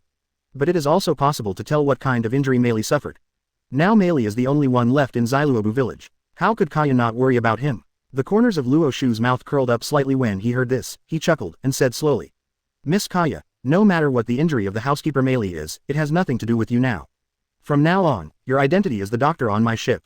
Kaya blinked when she heard the words, and said a little at a loss. But Luo Xiu stepped towards Kaya. Kaya saw a flash of panic in her eyes, and quickly backed away, but within 2 steps, her back leaned directly on the cabin. Luo Xiu stared at Kaya in front of him, with a smile on his face, and said slowly. Kaya, you got one more thing wrong. What I just said was to inform you, not to discuss with you. Speaking of this, Luo Xiu directly lifted Kaya's head with his fingers, making Kaya look at him. Appreciating the panic in Kaya's eyes, Luo Xiu smiled narrowly. From today on, I only need you to obey what I say, and you don't need to object. Have you understood? Kaya rubbed the corners of her clothes with both hands, feeling the hot light in Luo Xiu's eyes, nodded nervously, pursed her lips and did not answer. At this moment, in Kaya's mind, Luo Xiu is more like a devil playing with people's hearts. Obviously his voice and smile are so gentle, but his actions are indeed so cruel. Luo Xiu's hot and cold behavior made Kaya not even have the courage to refuse his request. Luo Xiu was very satisfied with Kaya's reaction, and pointed at Machino and Nuo Chigao. Go get ready, the ship is about to sail. Yes, Luo Xiu was very curious. That is when they actually meet the Straw Hat Pirates. How will those members of the Straw Hat Pirates react? You must know that just now, the three women on the Luo Xiu ship have a very deep relationship with the Straw Hat Pirates. Machino, the liquor seller, was the big sister who took good care of the three brothers Ace, Sabo, and Luffy. Nuo Chigao is Nami's older sister, and she has taken great care of Nami from the beginning to the end, and nothing has changed. And Kaya, Miss Baifume. She is the eternal goddess in the eyes of the Sniper King. At the time when Kaya's family had a drastic change, he became taciturn and depressed all day long. In order to make Kaya feel better, Usopp fabricated countless lies to please Kaya.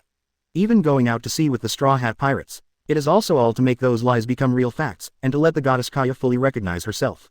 If you think about it this way, Luo Xiu is really looking forward to the day when he will meet the Straw Hat Pirates. After the matter was over, the voice of the system sounded again in Luo Xiu's mind. Host made Kaya a doctor on board, and taught her sailing skills, and received a reward. Repeat the old trick. Luo Xiu, repeat the same trick, right? Just relying on Luo Xiu's own sailing skills and the hands of the waves he got before, the three ships he currently owns can't stand up. Now get a trick that ends the CD on the spot. Luo Xiu smacked his lips, an intriguing smile appeared on his face, and whispered softly. Keep it, there will always be a chance to use it in the future. 014 I'm very angry now. Princess Vivi asking for flowers, ratings, and monthly tickets. After making Kaya the ship's doctor, Luo Xiu never stopped along the way. It can only be said that the ship obtained from the dead celestial dragons is indeed far faster than most ships in this world. It only took 3 days for Luo Xiu to arrive directly at Alabasta's location. After docking the boat on the shore, Luo Xiu stretched his waist, turned to look at Machino, Nuo Chigao, and Kaya and said with smiles. Let's go, let's take you for a stroll. By the way, I'll find you a new good sister. Luo Xiu's straightforward way made Kaya feel a little uncomfortable. Anyway, Kaya, as Baifume of Xiluobu village, has always been held in the palm of my hand. At first, I was spoiled by my parents. Later, although the parents were killed by the pirate Chloe. But Usopp, as the most loyal licking dog, will try every means to please Kaya's heart every day. Unfortunately, however, before licking the dog is really recognized by the goddess, when licking everything. The appearance of Luo Xiu made all the efforts of Usopp over the years come to naught. Just when Luo Xiu took Machino, Nuo Chigao, and Kaya to the capital of Alabasta, a newspaper delivery bird flew overhead and dropped a brand new newspaper and a reward order. Seeing the newspaper falling in front of her, Nuo Chigao hesitated for a moment but still took it. After Nuo Chigao saw the contents of the newspaper and the reward order, his pupils shrank slightly, and an expression of disbelief instantly appeared on his face.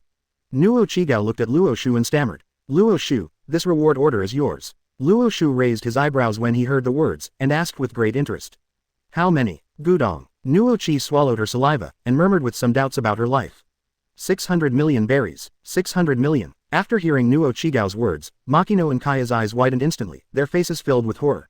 Although knowing what Luo Xiu did in East Blue, he will definitely get a high bounty. But they never expected that Luo Xiu would get a bounty as high as 600 million Baileys for the first time when he was offered a reward. Kaya remembered that when she was in Xiluobu village, Mei Li actually wanted to scare Luo Xiu with Luffy's 100 million Bailey bounty. Looking at it now, Mei Li's words were indeed a complete joke in Luo Xiu's eyes. However, what made Kaya even more unexpected was that, after hearing that he has a bounty of 600 million berries, Luo Xiu curled his lips and said with a look of disgust. 5 elders and Sengoku, are they so stingy? 600 million Baileys, who do you look down on? Machino, Nuo Chigao, and Kaya looked at each other, and it was difficult to understand Luo Xiu's reaction. Luo Xiu didn't mean to explain at all, thinking that he, the majestic villain of destiny, the heinous villain who was destined to overthrow the entire world, only has a bounty of 600 million Baileys.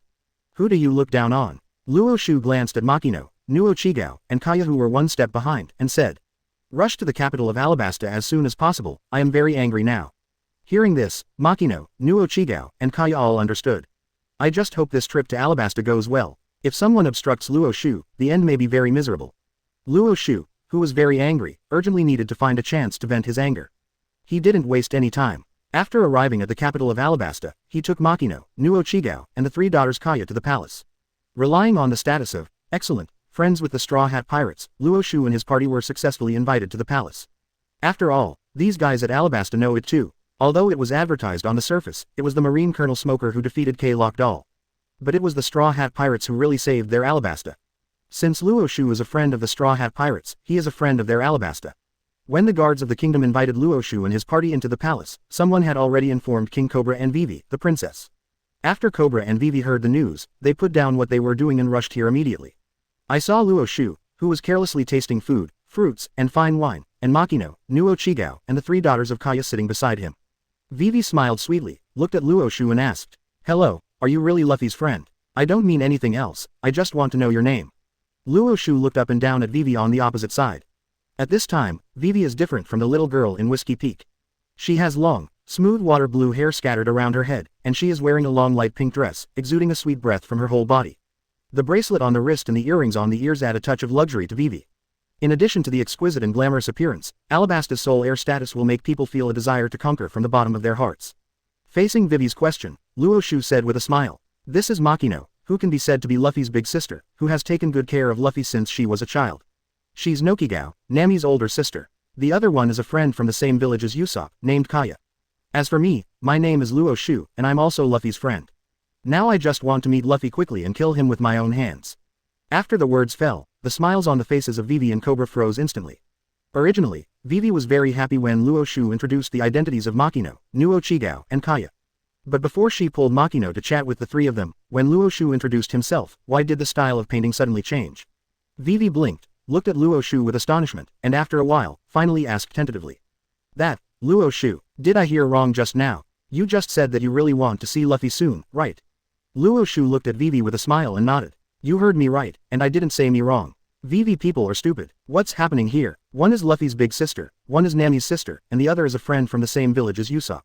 In the end, the 3 of them actually followed Luo Xiu, who wanted to kill Luffy. Vivi turned to look at Cobra beside him, and found that his father was also in a daze. At this time, Luo Xiu looked at Vivi's beautiful figure up and down, and said with great interest, "Don't waste time, I came here to find you. Vivi, Alabasta has just been rescued, and you don't want to see your country fall into the crisis of being destroyed again, do you? 015 Smashing Boruto. Recognize the reality, ask for flowers, ask for comments, ask for monthly tickets." Luo Xiu's voice echoed in the palace, causing everyone present to involuntarily turn their eyes to him. As the king, Cobra has been sizing up Luo Xiu since just now. Want to observe his identity, and his purpose of coming to the palace. Now hearing such words, as a king, Cobra naturally couldn't keep silent any longer. "Mr. Luo Xiu, what do you mean by this sentence?" Standing behind Cobra, Ikaram, Bell, and members of the Kingdom Guard, including Jaka, have already put their palms on their weapons. Get ready to start a war with Luo Xiu at any time. Through Luo Xiu's words and attitude just now, they have also noticed that this man named Luo Xiu is definitely not a good comer. However, the tense and dignified atmosphere in the palace did not affect Luo Xiu in the slightest. While tasting the wine poured by Machino, the high-peeled oranges from Nuauchi, and the grapes that Kaya brought into his mouth, Luo Xiu looked at Cobra with a smile and said, "Isn't the meaning already obvious? I'm going to take Vivi with me and make Princess Vivi a member of my ship. If you agree, you will be safe. If you don't agree, the crisis that Alabasta will encounter is greater than the threat posed by K-Lock." Luo Xiu drank the wine in the glass in one gulp and placed it in front of Machino to let her fill it up again. The so-called kingdom guards were completely ignored. He didn't intend to waste all his time in this Alabasta, so he directly chose to cut the mess with a quick knife. After all, according to Luo Xiu's calculations, before long, 2 big things will happen. One is that Blackbeard defeated the Firefist Ace who was chasing him on Bano Island. The other is the Straw Hat Pirates making a fuss over Enies' lobby. For Luo Xiu, who can get more generous rewards as long as he acts evil against the protagonist group or the characters with strong pen and ink in the original work. Both of these things are definitely not to be missed. Luo Xiu has even begun to look forward to what kind of rewards he can get after doing evil against the Straw Hats and Fire Fist Ace. That being the case, then in the shortest possible time, get this Princess Vivi on board and continue heading towards the Grand Line. And Luo Xiu's words, as well as his arrogant attitude, completely angered the members of the Kingdom Guard present. Ikaram revealed machine guns, shotguns, and cannons hidden in his hair. Bell of the Falcon and Gaka of the Jackal also drew out their sabers and sabers from their waists and held them in their hands respectively. Seeing that both the captain and the lieutenant made moves, the other members of the Kingdom Guard also picked up their weapons and surrounded Luo Xiu and his party. Seeing Luo Xiu savor fine wine, delicacies, and various fruits on his own, Cobra frowned, realizing something was wrong. Dare to swagger like this in their Alabasta palace. If it wasn't for my bad brain, that is to have an extremely strong confidence. Obviously, this man named Luo Xiu belongs to the latter. If possible, Cobra naturally hopes to let Luo Xiu leave Alabasta without a conflict breaking out. The Clocadar incident has just ended, and Bell and Gaka have just recovered from their injuries. Cobra would never want to see them fighting Luo Xiu in the palace. Thinking of this, Cobra fixed his eyes on Luo Xiu and said in a deep voice, "Luo Xiu, no matter what you want to do, please leave Alabasta. If you leave now, I can pretend nothing happened." Without waiting for Luo Xiu to answer, Bell and Jaka, standing behind Cobra, spoke directly. "Your Majesty, stop talking nonsense with this guy. Since he came to Alabasta with bad intentions, of course we can't let him go. Otherwise, if what happened to K-Lock is repeated again, it will really be the worst thing for us Alabasta. While talking, Bell and Gakka were directly ready to attack Luo Xiu. Waiting for Cobra's order, they will rush directly to deal with Luo Xiu. As the adjutant of Alabasta's Kingdom Guard, I can't deal with K-Lockadar who was 7 warlords of the sea, and I can't deal with you, a young man. Cobra remained silent, weighing in his heart what decision he should make. Bell was right with Gakka. If Luo Xiu is allowed to leave, if the Q***** lock incident happens again, then as the king, he really can't get away with it. After all, he was the one who failed to detect Clockadar's conspiracy, but instead gave the Sand Crocodile the title of hero and gave him the opportunity to stay in Alabasta to do evil. While Cobra was weighing, Vivi on the side spoke directly. Father, please don't let Bell and Gakka fight. Vivi glanced at Luo Xiu, then turned his gaze to Cobra and said. Anyway, the 3 of them, Machino, Nojiko, and Kaya, all have a very close relationship with the Straw Hat Pirates. So, it's better to let them go. Cobra was stunned for a moment, thinking that what Vivi said made sense. Deng even gave up the plan to let the Kingdom Guards attack Luo Xiu, and instead wanted to let them leave Alabasta. However, at this moment, Luo Xiu stood up slowly, clapped his palms, and said jokingly. It seems that you still haven't figured out the situation. Do you really think that what I just said was a joke with you? Luo Xiu's chin was slightly raised, and a bit of evil spirit appeared on his handsome face, which made the members of the Kingdom Guard present feel uneasy. Vivi frowned, looked at Luo Xiu and said in a deep voice. Luo Xiu, because of Machino's relationship with Luffy and Nami, we can let you go. But that doesn't mean you can do whatever you want in Alabasta. Luo Xiu glanced at Vivi, watched the princess twitch her lips, and said slowly. Let me come and help you realize the reality. After speaking, Luo Xiu turned his attention to Bell and Gakka who were opposite. After feeling Luo Xiu's extremely aggressive gaze, Bell and Gakka's bodies tensed up suddenly, and they rushed towards Luo Xiu without waiting for Cobra to speak. In order not to destroy the building of the palace, they must get rid of this guy in the shortest possible time. Ikaram also immediately stepped in front of Cobra to prevent Cobra from being affected by the battle to come. However, when Bell and Gakka rushed not far in front of Luo Xiu, they clearly saw the mocking smile on Luo Xiu's face. This smile made their hearts skip a beat. In the next second, Luo Xiu's playful voice sounded. Smash Naruto. Everyone in the palace could clearly see that Bell and Gakka's forward movement stopped for an instant as Luo Xiu's voice sounded. Under their horrified stares, Luo Xiu raised his index finger and middle finger together, aiming at the heart of these two guys. Finger pistol, PFF'd. 2 piercing sounds sounded, and the chests of the 2 vice captains of the Kingdom Guard were pierced instantly. 016 weakness is original sin. Vivi's determination, asking for flowers, asking for comments, asking for monthly tickets. Boom. Accompanied by 2 dull voices at the same time, Bell and Gakka fell to the ground at the same time. Hot scarlet blood poured out from its pierced heart, and in the blink of an eye, the ground of the palace was soaked in blood red. After seeing this scene, Cobra's pupils shrank, and Ikaram even rushed over to check it out immediately. After seeing the 2 heart fragments crushed by Luo Xiu with the finger pistol, and Bell and Gakka who have completely lost their life symbols. Ikaram's eyes were instantly filled with anger, he shook his head at Cobra, and Deng even wanted to attack Luo Xiu. Seeing this, Vivi hastily stopped her. Ikaram stop. Vivi looked at Luo Xiu's finger aiming at Ikaram's head, and his whole heart seemed to be grasped by a big hand. Cobra also shouted after him. Ikaram, stop. Looking at the 2 corpses of Bell and Gakka lying on the ground, Cobra only felt physically and mentally exhausted. The vice captains of the 2 Kingdom Guards did not die in the hands of K-Lock Doll, but were instantly killed by this man named Luo Xiu. Just because Luo Xiu was able to do this, Cobra already knew that their Alabasta would definitely not be able to stop Luo Xiu. But why? Why did K-Lock Doll focus on Alabasta first, and now Luo Xiu wants to snatch Vivi away? Vivi was also full of pain and confusion about this, looking at Luo Xiu with a sad face and questioning. Who are you? Why do you do such a thing? Vivi really doesn't understand. Why did this man who had never met before come to him? Facing Vivi's question, Luo Xiu's eyes fell on Vivi's delicate face full of sadness and anger, and he chuckled lightly. As a villain, it is very reasonable and logical to do such a thing, right? Hearing this, not only Vivi, Cobra and others were stunned. Even Machino, who was sitting on the other side, couldn't help but sneak a glance at Luo Xiu. When I was in Windmill Village, Machino asked the same question, and Luo Xiu answered himself in this way. This Princess Vivi must have compromised with Luo Xiu in the end. Not only Machino, but also Nuauchigao and Kaya looked at Vivi with pity, feeling pity for what happened to the princess. Vivi lowered her head and murmured in a low voice. Because I'm too weak and our Alabasta is too weak, are you bullying so wantonly? Cobra, Ikaram, and the surrounding Kingdom Guard members. After hearing Vivi's murmur, his face suddenly became very ugly, and his chest was completely filled with anger and hatred. Is it a crime to be weak? Why do these guys keep staring at them Alabasta? Luo Xiu looked at Vivi with interest and said. That's right, in this world where the weak prey on the strong, being weak is the original sin. This kind of thing, when Luo Xiu first came to this world, he had already experienced it personally. Vivi was silent for a long time. After taking a deep breath, he raised his head and looked at Luo Xiu, saying word by word. I'll go with you, hope you don't hurt anyone in Alabasta again. The corners of Luo Xiu's mouth raised slightly, and he said lightly what made Cobra, Ikaram and others even more aggrieved. Don't worry, the whole Alabasta, only you are useful to me. Cobra's complexion suddenly changed, he took 2 steps forward, and said with a moved expression. Vivi, don't agree, even if you want to fight him, you can't compromise. Cobra is going crazy, he didn't protect Alabasta before, and Vivi risked his life to go undercover in the lock studio of the K-Lock guy. It has already made Cobra blame himself very much. In the end, facing Luo Xiu's threat, he still wants Vivi to sacrifice himself. As a father, Cobra absolutely cannot accept it. However, Vivi turned her head to look at Cobra, forced out a smile with difficulty, and turned her head to comfort her. It's okay my father, let me do anything as long as it protects Alabasta. After all, as the heir of Alabasta, this is my responsibility, isn't it? Princess Vivi, all the members of the Kingdom Guard present were moved by Vivi's words. They all clenched the weapons in their hands with righteous indignation, and shouted one after another.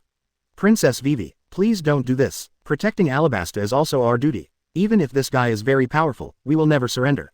Princess Vivi, this time, let us protect you. Luo Xiu clapped his hands, looked at Vivi playfully and said. It was a touching scene. However, since you are rushing to die, then I will help you. While speaking, Luo Xiu's eyes flashed fiercely, and Dang even planned to strike directly. He doesn't have much time to play with these guys in the love between master and servant. Seeing that Luo Xiu was about to attack, Vivi was startled and rushed to Luo Xiu. Please wait, Luo Xiu. They are ignorant, please give them another chance. Luo Xiu looked at Vivi expressionlessly, the meaning in his eyes was very obvious. If you want them to survive, you need to pay for it. Once on board, Vivi knew what to do. Vivi could also vaguely guess Luo Xiu's intentions, her heart started beating fast, and a panic appeared on her face unconsciously. In order not to cause further chaos to the Kingdom Guards, Vivi immediately turned his head and yelled at them angrily. You all shut up, what kind of strength do you have, don't you yourself not know? It's up to you, what are you going to use to make such nonsense? If you don't have enough strength, just shut up. At this moment, Vivi fully demonstrated the aura of the sole heir to the kingdom. Wherever Vivi looked, no one dared to look at her. Luo Xiu watched this scene with a very meaningful smile on his face. The more powerful and superior you are, the more you will arouse your desire to conquer. Luo Xiu has already begun to look forward to it. When Vivi is thoroughly trained, what kind of contrast will it show? After Vivi reprimanded these lifeless Kingdom Guard members, she turned her head to look at Cobra. Seeing the pained expression on his father's face, Vivi forced his face to be cold and said in a deep voice. Father, stop doing irrational things. The current Alabasta can no longer withstand any major wars. I've already decided to go with Luo Xiu, so you don't need to persuade me anymore. After finishing speaking, without waiting for Cobra to respond, Vivi turned to look at Luo Xiu in front of him, and said with a cold expression. Let's go. Luo Xiu raised his eyebrows and asked leisurely. Don't you need to pack what you want to bring? Vivi shook his head, there was a flash of struggle in his eyes, but it disappeared in an instant. No, Alabasta, there's nothing worth taking with me. Luo Xiu shrugged, and didn't say much about it, but directly in front of Cobra, grabbed Vivi's slender waist, and walked towards the outside of the palace. Feeling the slightly trembling body of Vivi in her arms, Luo Xiu clung to her ear and said in a low voice with a smile.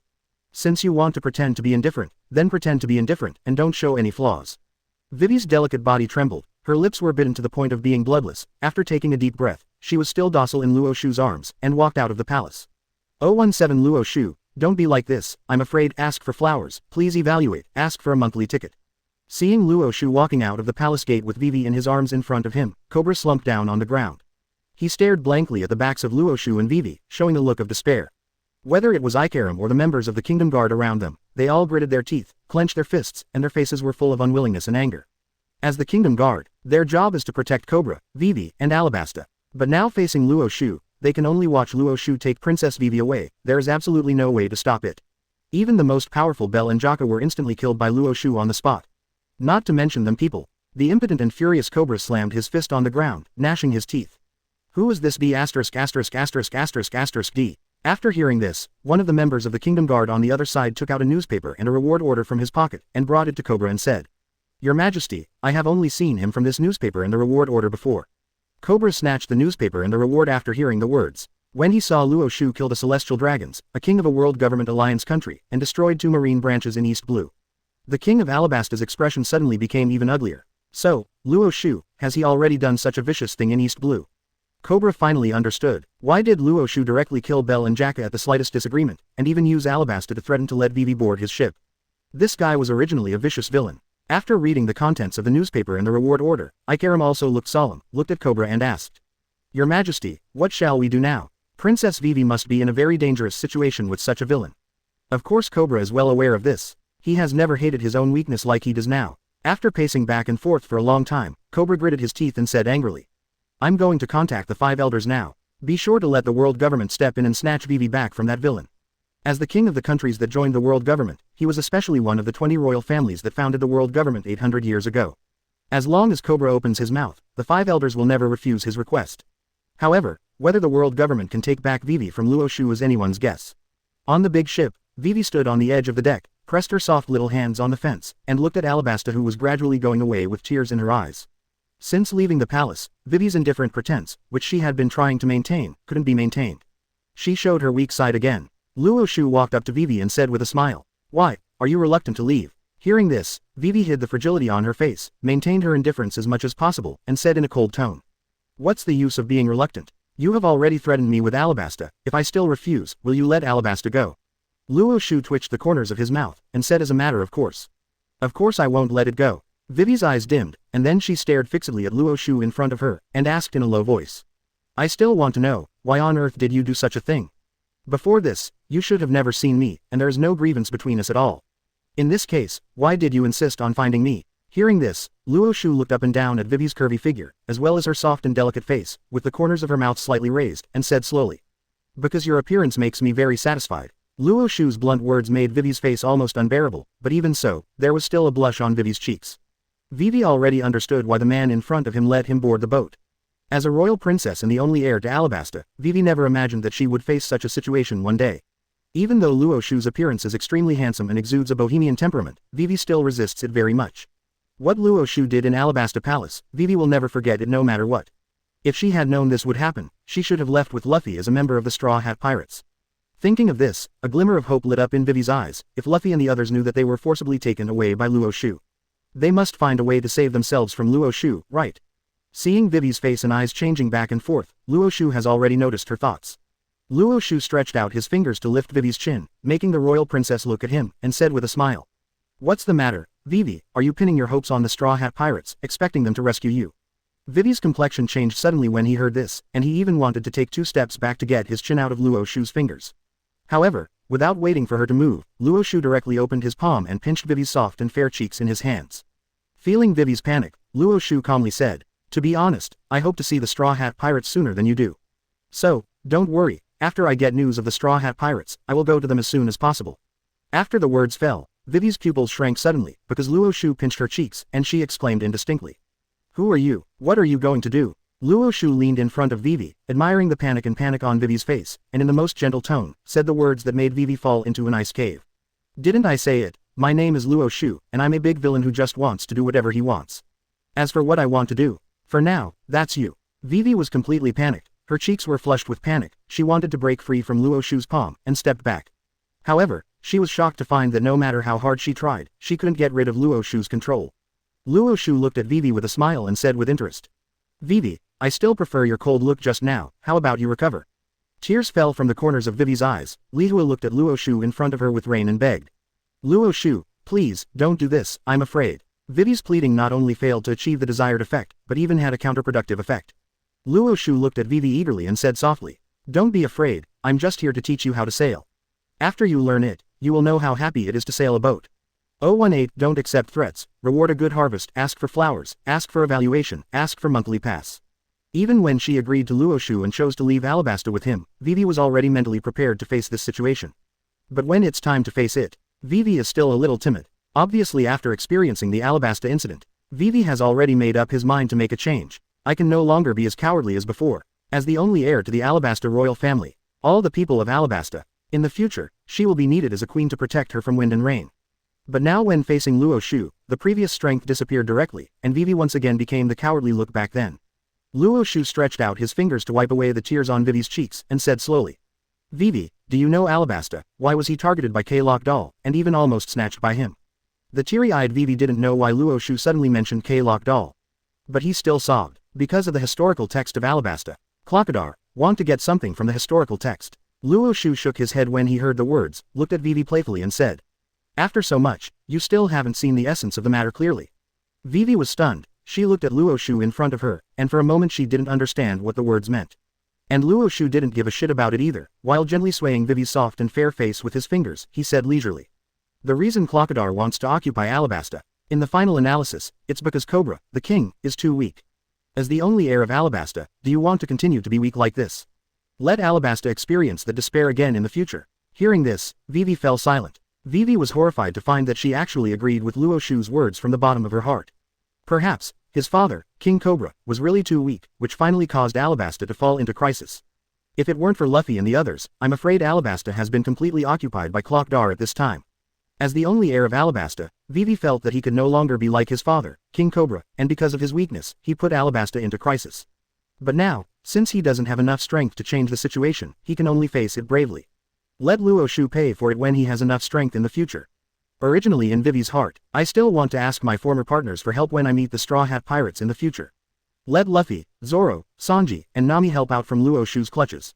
Some time ago, I witnessed with my own eyes how Luffy defeated the strong with the weak, solved Lockdar, and saved Vivi from Alabasta. I am full of confidence in the former partners of the Straw Hat Pirates.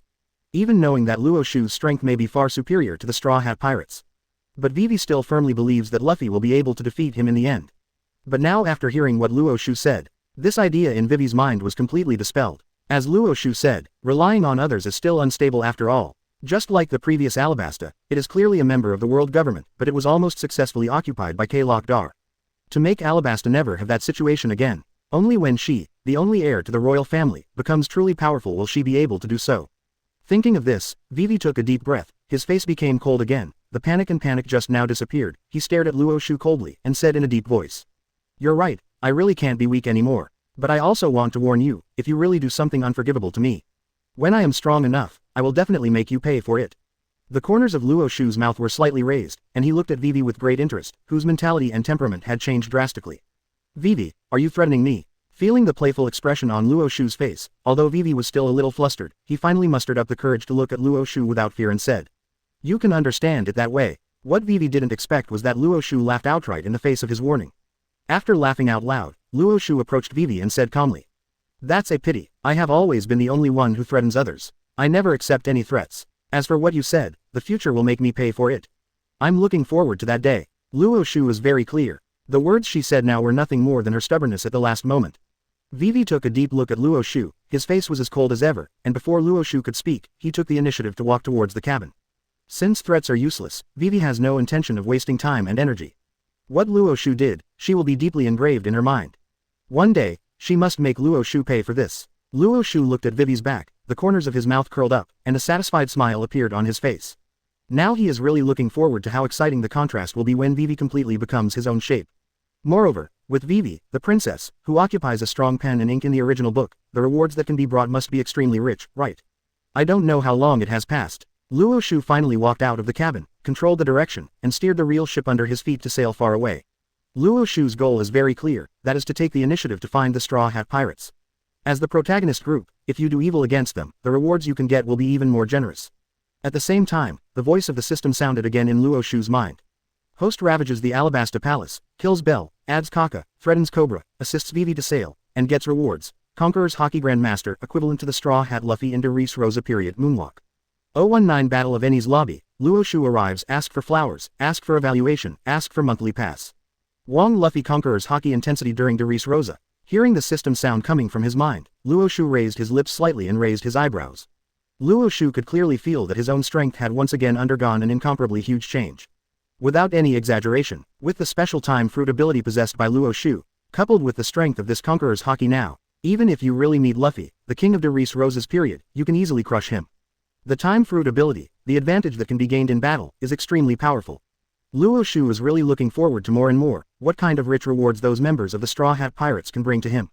After getting Vivi on board, besides teaching them to learn how to drive a boat every day, Luo Xiu continued to drive the real boat to the front of the Grand Line. When passing through Magic Valley Town, Luo Xiu made a special effort to inquire about the news. I learned that not long ago, these people in Magic Valley Town heard a bell from the sky. According to those old people, this bell was probably caused by the ringing of the Golden Bell on Sky Island. Luo Xiu recognized this statement very much, he knew better than anyone else that the Golden Bell on Sky Island was ringing by Wong Luffy. Now that the Sky Island incident has ended, it means that the incident in the capital of Seven Waters may have officially begun. After realizing this point, Luo Xiu didn't waste any time, directly steered this top-notch ship, and headed towards the location of the capital of Seven Waters at full speed.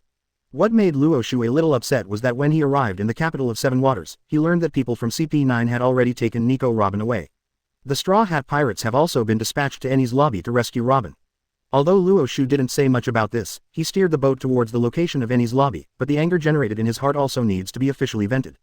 It has to be said that the celestial dragons that Luo Xiu slaughtered in the Goa Kingdom before had a very high status even in the Holy Land of Mariajoy. The ship obtained from him, even if you look at the whole world, there are definitely not many pirate ships or warships that can be compared with it. With such a top-level ship, Luo Xiu has absolute confidence that he can successfully reach there before the end of the Enies' lobby event. While Luo Xiu approached Enies' lobby at this time, the battle between the Straw Hat Pirates and CP9 has officially broken out. Luffy commanded Usopp, who was disguised as a sniper king, to burn the flag of the world government with a slingshot. In the case of declaring war with the world government in this way, let Robin know their determination to rescue her. Seeing this scene, Robin cried and shouted out what he wanted to live. Following Robin's words, the Straw Hat Pirates charged directly to CP9 without any hesitation. For Spandam, who is the chief of CP9, Robin, the son of the devil, is the best way for him to get promoted and make a fortune. He will never allow anyone to take Robin away from him. Spandam gave orders to rob Lucci, Kaku, Khalifa and others viciously, let them get rid of the damn Straw Hat Pirates. The act of the Straw Hat Pirates burning the flag of the world government is no different from courting death in the eyes of Spandam. After receiving Spandam's order, the members of CP9 did not hesitate at all, and directly took the initiative to meet the Straw Hat Pirates. As soon as the two parties came into contact, the Straw Hat Pirates fell directly into a disadvantage. Whether it is Luffy, Zoro, Sanji, or Nami, Chopper, and Usopp, they are all at a disadvantage. Seeing this scene, Robin, who was bound by the seastone shackles, had a flash of worry in his eyes, and his whole heart was raised because of this. Standing beside her, Spandam cast a disdainful glance at the Straw Hat Pirates, and said with a sinister smile. Watch out, Nami Robin. The Straw Hat Pirates are definitely going to die. Robin didn't answer, just watched the battle below nervously. Spandam didn't care either, but folded his arms around his chest, deliberately put on a look of winning, and even couldn't help laughing wildly. Let's go Nami Robin, come with me to the Gate of Justice and become a tool for my promotion. While speaking, Spandam wanted to escort Robin to the Gate of Justice, but at this moment, a sailor suddenly exclaimed. Lord Spandam, there's a ship approaching the Enies' lobby. Hearing this, Spandam stopped his movements, took the telescope from the sailor's hand, and checked the situation of the ship. After seeing the familiar appearance of the ship, Spandam couldn't help but wondered. Celestial Dragon's ship, how come there are celestial dragons coming to Enies' lobby all of a sudden? As a unit directly under the world government, Spandam, who has the status of CP9 chief, has of course dealt with celestial dragons a lot. But based on his knowledge of celestial dragons guys, shouldn't be in Mariajoy and enjoy life, right? Enies' lobby, there's nothing quite like celestial dragons. However, at this moment, through the binoculars in his hand, Spandam suddenly saw a man who looked less than 20 years old, standing on the deck, smiling and waving to himself. After a short moment of astonishment, the telescope in Spandam's hand fell directly to the ground. Ho, Luo Xiu, how is it possible? How could this guy come to Enies' lobby? Spandam people are stupid. As the chief of CP9, Spandam also received information about Luo Xiu. This guy not only killed the celestial dragons in East Blue, the king of the world government franchise country, but also killed 2 marine branches in East Blue. After entering the Grand Line, she even snatched Alabasta's princess away. The world government has issued an order to Marine and the CP organization. Whenever they encounter Luo Xiu, they must kill him and save the princess of Alabasta. Thinking of this, Spandam became excited, and shouted anxiously at the sailors beside him with his eyes wide open. You guys, you must arrest the guy on the boat. No matter what the price is, you must do it. Yes, Chief Spandam. Even Robin, after feeling the excitement of Spandam, couldn't help but glance at this guy. What exactly happened? How does it feel that this guy is more excited to see the ship than to capture himself, Ohara's only survivor? After that ship docks, just when Spandam looked at Luo Xiu with excitement and wanted to say something, Luo Xiu directly reached out to embrace Vivi, stepped on the moonwalk, and climbed onto the Tower of Justice where Robin was. Under Spandam's horrified gaze, Luo Xiu raised his right leg high and kicked him in the face. Boom! After the Spandam rolled dozens of times in the air, it finally hit the wall hard. Luo Xiu held Vivi in his arms and landed next to Robin, looked at the Spandam embedded in the wall and said with a smile. I don't have time to listen to your nonsense. Opening square bracket. 020 confused straw hats, old friends meet. Crack. The surrounding sailors, after experiencing the initial sluggishness, raised their guns and aimed at Luo Xiu. As if he didn't see it, Luo Xiu let go of Vivi in his arms, walked towards Spandam, and found the key to the seastone shackles that bound Robin directly from him. After throwing it to Vivi, he said with a smile, Vivi, help her unshackle her. Vivi took the key, remained silent, and obediently helped Robin open the shackles according to Luo Xiu's instructions. Robin stared blankly at Vivi in front of him, opened his mouth, and asked with a puzzled expression. Vivi, how did you leave Alabasta? Robin knows about the relationship between Vivi and the Straw Hat Pirates. Even the Straw Hat Pirates who saved Alabasta failed to let the heir to the kingdom leave. How did that man do it? Faced with Robin's question, Vivi's eyes flashed with sadness, and he shook his head and said, "Nothing, Vivi was a little stuck, and couldn't think of a good excuse for a while. From the very beginning she was very resistant to Luo Xiu. Now, Vivi has actually gotten used to Luo Xiu deep down in her heart. It's just that she didn't even realize it herself. Moreover, at the very beginning, Vivi was expecting to be rescued from Luo Xiu by the Straw Hat Pirates. But now she has truly realized the strength of Luo Xiu, and she no longer counts on it. Even, rather than letting the Straw Hat Pirates rescue her, she is now more worried about whether the Straw Hat Pirates will be brutally killed by Luo Xiu. After all, Luo Xiu made it very clear from the beginning that the Straw Hat Pirates were his goal. At the same time, Spandam, whose whole body was embedded in the wall, with scarlet blood gushing from the corner of his mouth, stared fixedly at Luo Xiu in front of him and roared. "Luo Xiu, how dare you do such a thing? World government will never let you go. Your fate will be very miserable, you will definitely be killed by the world government." Luo Xiu glanced at Spandam with contempt, raised his index finger and middle finger together, and touched Spandam's heart. "Really, that's a pity, you won't be able to see that scene." Spandam's pupils contracted slightly, his heart skipped a beat, and he smelled the breath of death. However, before he could open his mouth to say anything else, Luo Xiu had a thought, and the finger pistol was launched, directly piercing the heart of this ambitious and incompetent CP9 officer. PFF'd. Spandam's eyes gradually lost focus, and the life symbol in his body quickly disappeared. The surrounding sailors didn't dare to hesitate anymore when they saw this. They pulled the trigger one after another, and the bullets were fired towards Luo Xiu. Seeing this, Luo Xiu narrowed his eyes slightly, and said in a low voice, "Chaos Golden Watchman." In an instant, no matter it was the bullets flying in the air or the sailors around them, they all seemed to be frozen, unable to make any movements at all. Watching this scene, the corners of Luo Xiu's mouth curled up, and a wicked smile appeared on his face. For Luo Xiu, who has the time fruit ability, manipulating the flow of time can be said to be extremely simple. And in order to satisfy his own bad taste, Luo Xiu deliberately named this move, which can slow down the speed of the target person and object dozens of times, Chaotic Gold Watchman.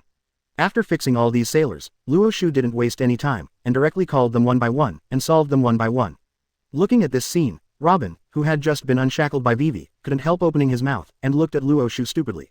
What exactly is going on? First, Luo Xiu appeared with Vivi and rescued himself, and then Luo Xiu killed Spandam and the sea soldiers present without any hesitation.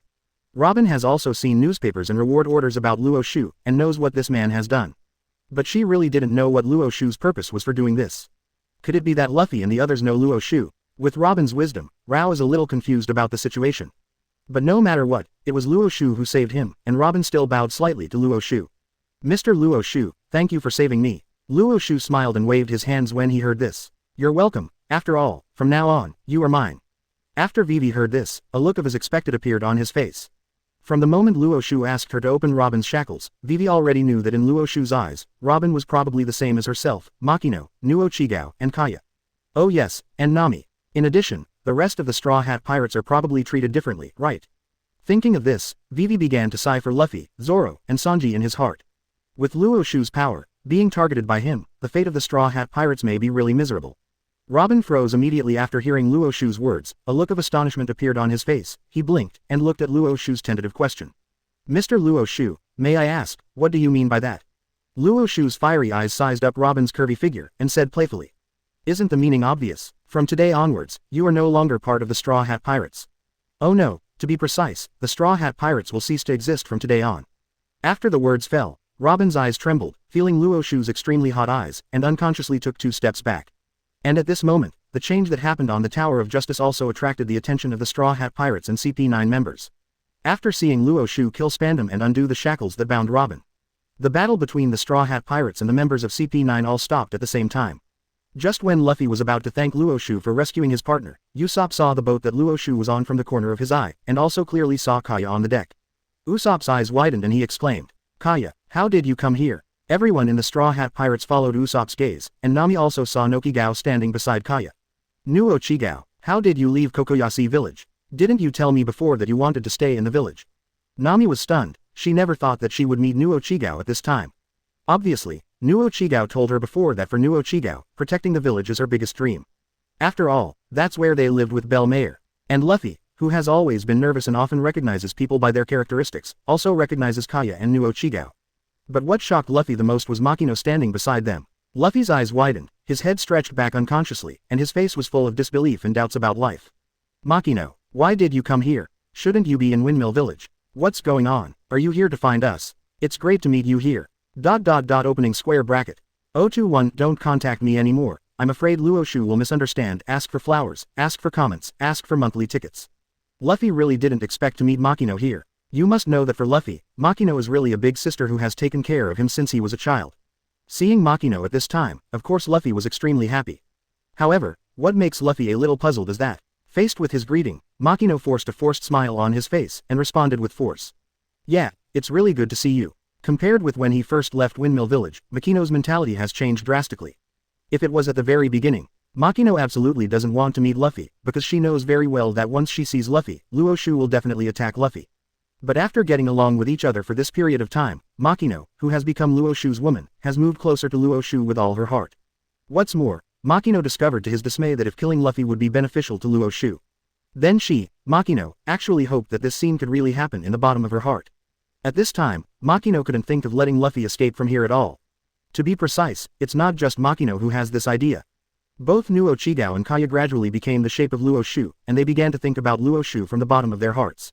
There is only Vivi, because the time is too short, although there are some changes, but it is not to the point of wishing to see Luo Xiu kill Luffy who saved Alabasta.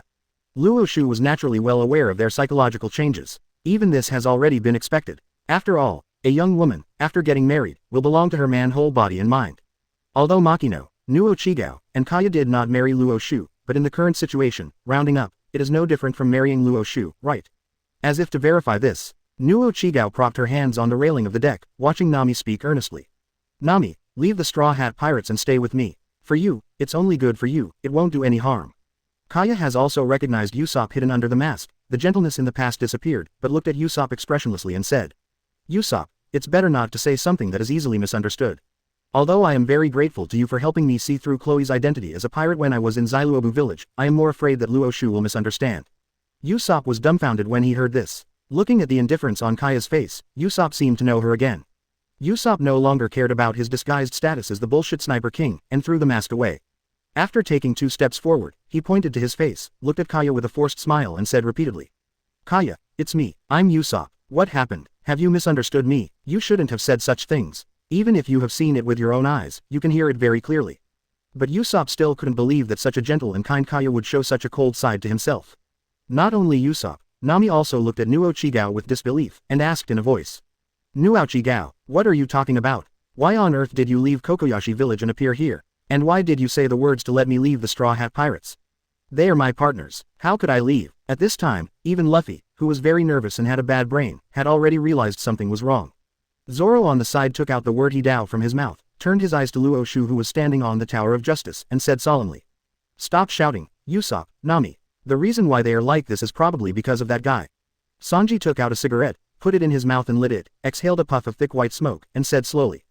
Green Algae Head is right. Perhaps, it is because of that man, Miss Luo Xiu and Miss Kaya, that they appear here and say such things. Even Princess Vivi came here because of that guy. After the words fell, the Straw Hat Pirates and the members of CP9 all turned their eyes to Luo Xiu in unison. Feeling the attention of the crowd, Luo Xiu curled up his mouth, looked at the members of the Straw Hats opposite, waved his hand with a smile, and said hello. Hi, Wong Luffy, I have been looking for you for so long, and I finally see you. Luffy blinked, not understanding why this guy called himself King Luffy, but he still raised his clenched fist and shouted at Luo Xiu. Hey, what the hell did you do? Why are Machino, Nojiko, Kaya, and Vivi with you? Although you helped us save Robin, I am very grateful to you, but if you do something unforgivable, I will blow you away. Da Fei is really a familiar yet unfamiliar word. This King Luffy, when dealing with the Dragon Pirates, just beat them into the air, and finally became friends with the Murloc Hachi. When dealing with K-Lock Doll, it also hits the air. If the plot of the original novel develops, more and more people will be beaten by Wong Luffy in the future.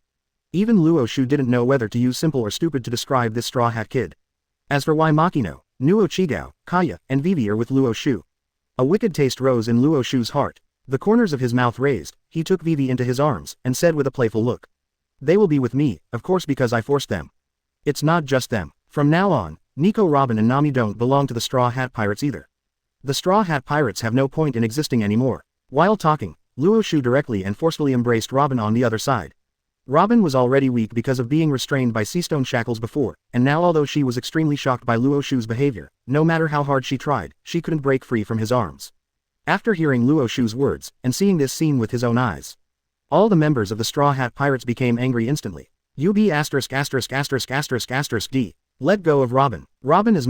UB***********************************************************************************************************************************************************************************************************************************ve absolutely not allowed to take Robin away. Also, Machino, Nojiko, Kaya, and Vivi are also our friends, what you do to them, I will definitely blow you away. As Luffy's voice fell, everyone in the Straw Hat Pirates got ready to fight, staring at Luo Xiu with burning eyes, and wanted to rescue Robin, Vivi, Kaya and others from Luo Xiu. Luo Xiu twitched the corner of his mouth and let go of the struggling Robin. However, without waiting for Robin to breathe a sigh of relief, he directly picked up the sea stone shackles on the side and bound him again. Luo Xiu glanced at Robin, who looked astonished, then turned his head to look at Vivi and said, Vivi, Nico Robin is in your care for the time being. Vivi nodded under Robin's incredulous gaze. Yes. Luo Xiu turned to look at the members of the Straw Hat Pirates, who became even angrier because of what he had done. The corners of his mouth were raised, and a playful smile appeared on his face. Then, I, the villain of destiny, will officially start attacking the protagonist group. Luo Xiu's eyes flashed brightly, he stomped hard, and his figure disappeared in place in an instant. Otutu, unable to disobey Luo Xiu's order, asking for flowers, asking for comments, asking for monthly tickets. The moment they saw Luo Xiu disappear, everyone in the Straw Hat Pirates was startled. But before they make a move, Luo Xiu's figure appeared directly beside Luffy. See this situation, the pupils of Zoro and Sanji, who are the strongest besides Luffy, shrank suddenly and exclaimed in surprise. Luffy, beware. Boom. It was too late for Luffy to make any unnecessary reaction. Luo Xiu's raised right foot kicked directly on his waist. With one kick, a terrifying force struck, causing Luffy's body to roll continuously in the air. After rolling dozens of times, it finally hit the ground heavily.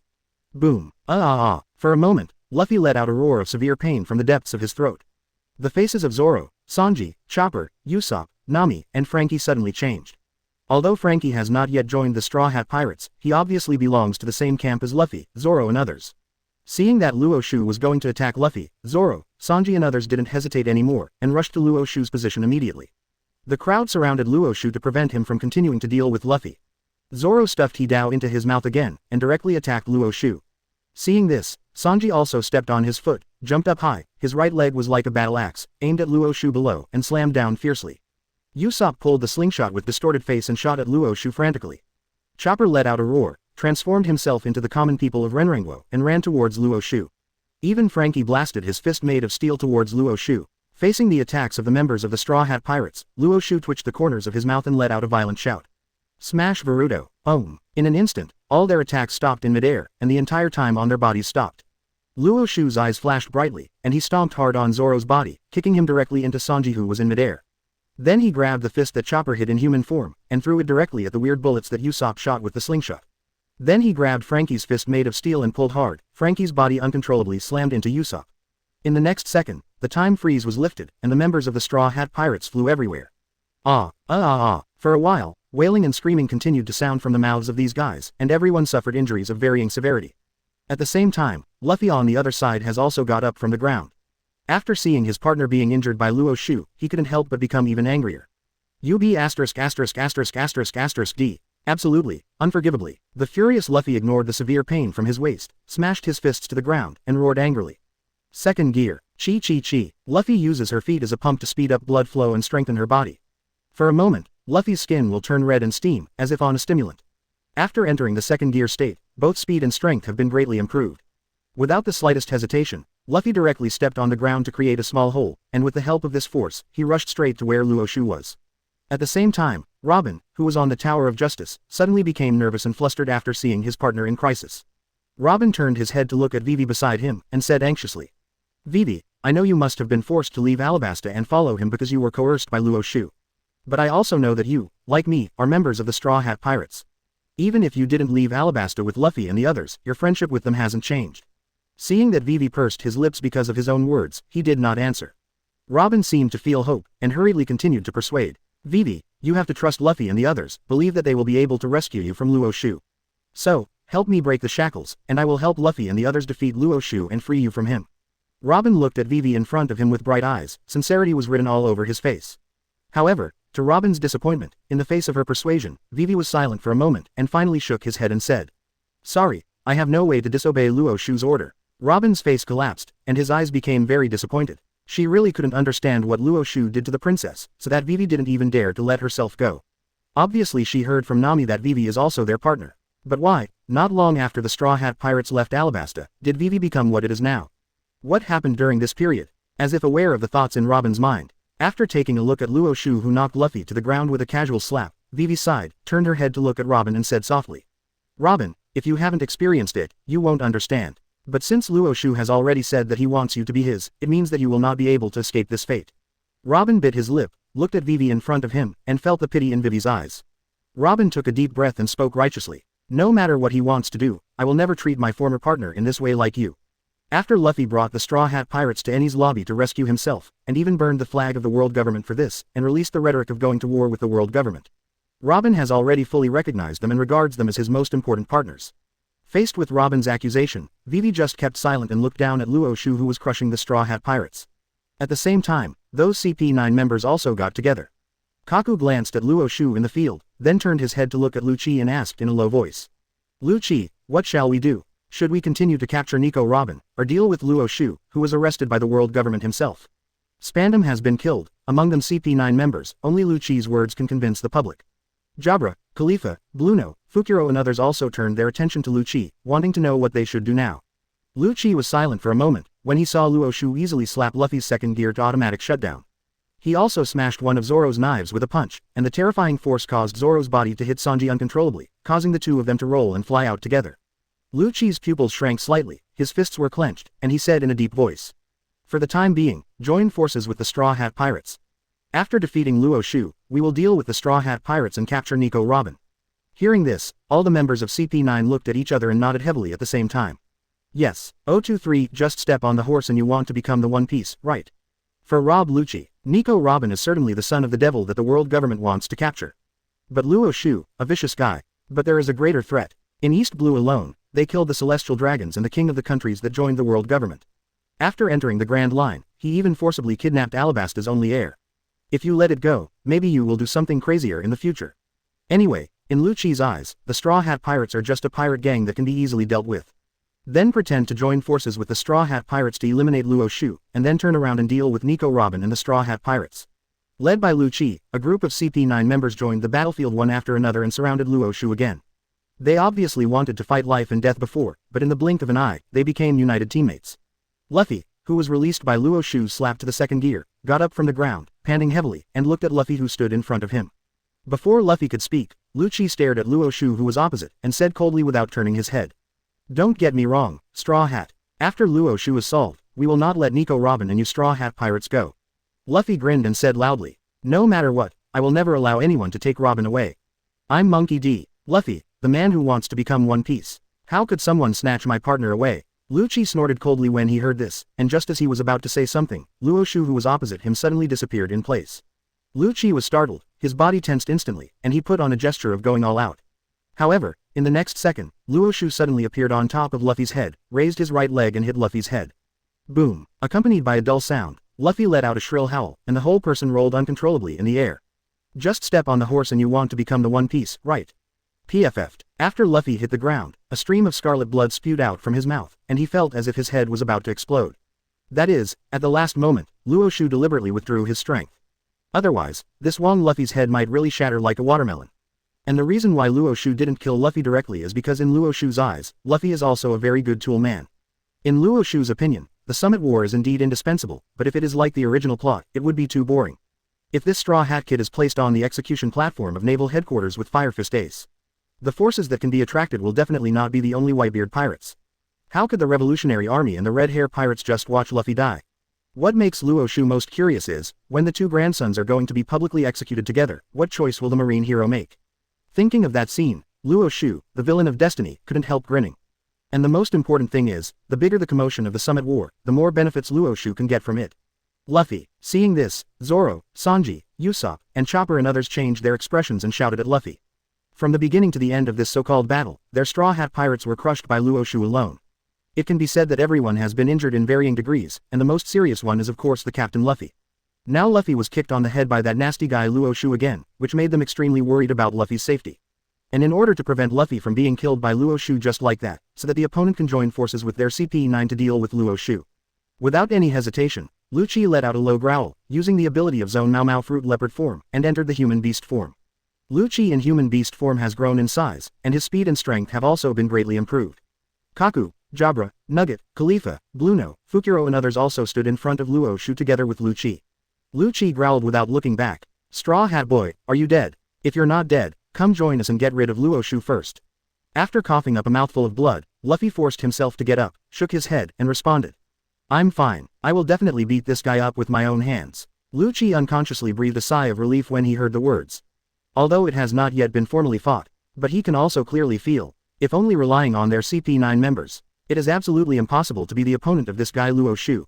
To defeat it, it is only possible to unite with Luffy's Straw Hat Pirates. Since the Straw Hat isn't dead, then, Lu Chi in human beast form gritted his teeth and shouted loudly. Superior, with Lu Chi's order, whether it is Kaku, Jabra, Bluno, Fukuro, Khalifa and others, or Luffy, Zoro, Sanji, Chopper, Frankie and Nami and other members of the Straw Hat Pirates, all at the same time, launched an offensive to Luo Xiu. Seeing that Luffy entered the second gear again after taking a deep breath, Luo Xiu twitched the corner of his mouth and couldn't help but sigh. It can only be said that it is really easy for this Wong Luffy to do sit-ups. Every time it comes to a critical moment, even in the state of dying, it can burst out with stronger power. But this time, unless Wong Luffy can hang up to the Ghost Island period on the spot, otherwise, he is destined to be doomed. Facing the joint offensive of the Straw Hat Pirates and CP9, Luo Xiu raised his palm, with a stern look in his eyes, and clenched it tightly. Chaos Golden Watchman, Om. In an instant, except for Luo Xiu, everyone's movements were slowed down dozens of times. Whether it's their forward movement or the bullets fired by Usopp in the distance, they all show a situation that seems to be stagnant. However, their perception of the outside world has not been affected in the slightest. Luo Xiu glanced at Nami and Khalifa, looking at their curvy figures and pretty faces. That is, the occasion and the timing are not suitable. Otherwise, with Luo Xiu's ability to manipulate time, it would be no different from some unspeakable plots. As for now, a gleam flashed in Luo Xiu's eyes, and his toes kicked out a deep hole in the ground. With the help of this force, he appeared directly in front of Lu Chi. Under Lu Chi's horrified gaze, Luo Xiu's fist aimed at his chest and slammed hard. Boom! A dull voice sounded, and Lu Chi's Golden Watchman was automatically released, and his body rolled and flew backwards. Luo Xiu's offensive didn't end here. These guys who besieged him were either blown up or kicked over one by one. Even Nami and Khalifa, who have long been selected as targets by Luo Xiu, are no exception. But in the blink of an eye, the situation has undergone an earth-shaking change. Obviously they are joining forces to besiege Luo Xiu. However, in front of Luo Xiu, they are like toys, being played by this guy. 024, back in time. Straw hats without straw hats asking for flowers, asking for comments, asking for monthly tickets. Vivi, please, help me undo this shackles, I really beg you.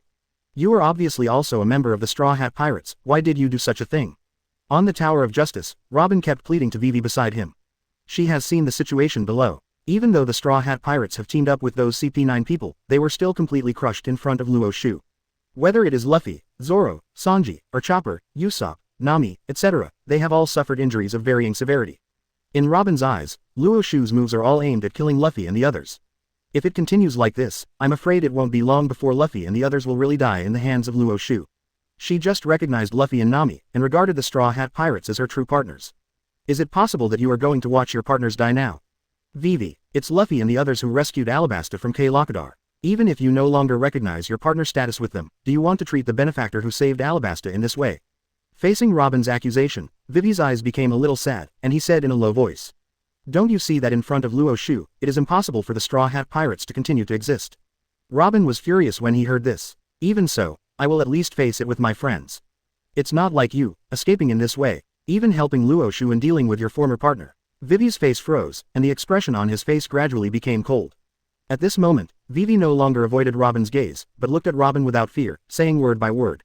You're right, I just want to help Luo Xiu deal with the Straw Hat Pirates.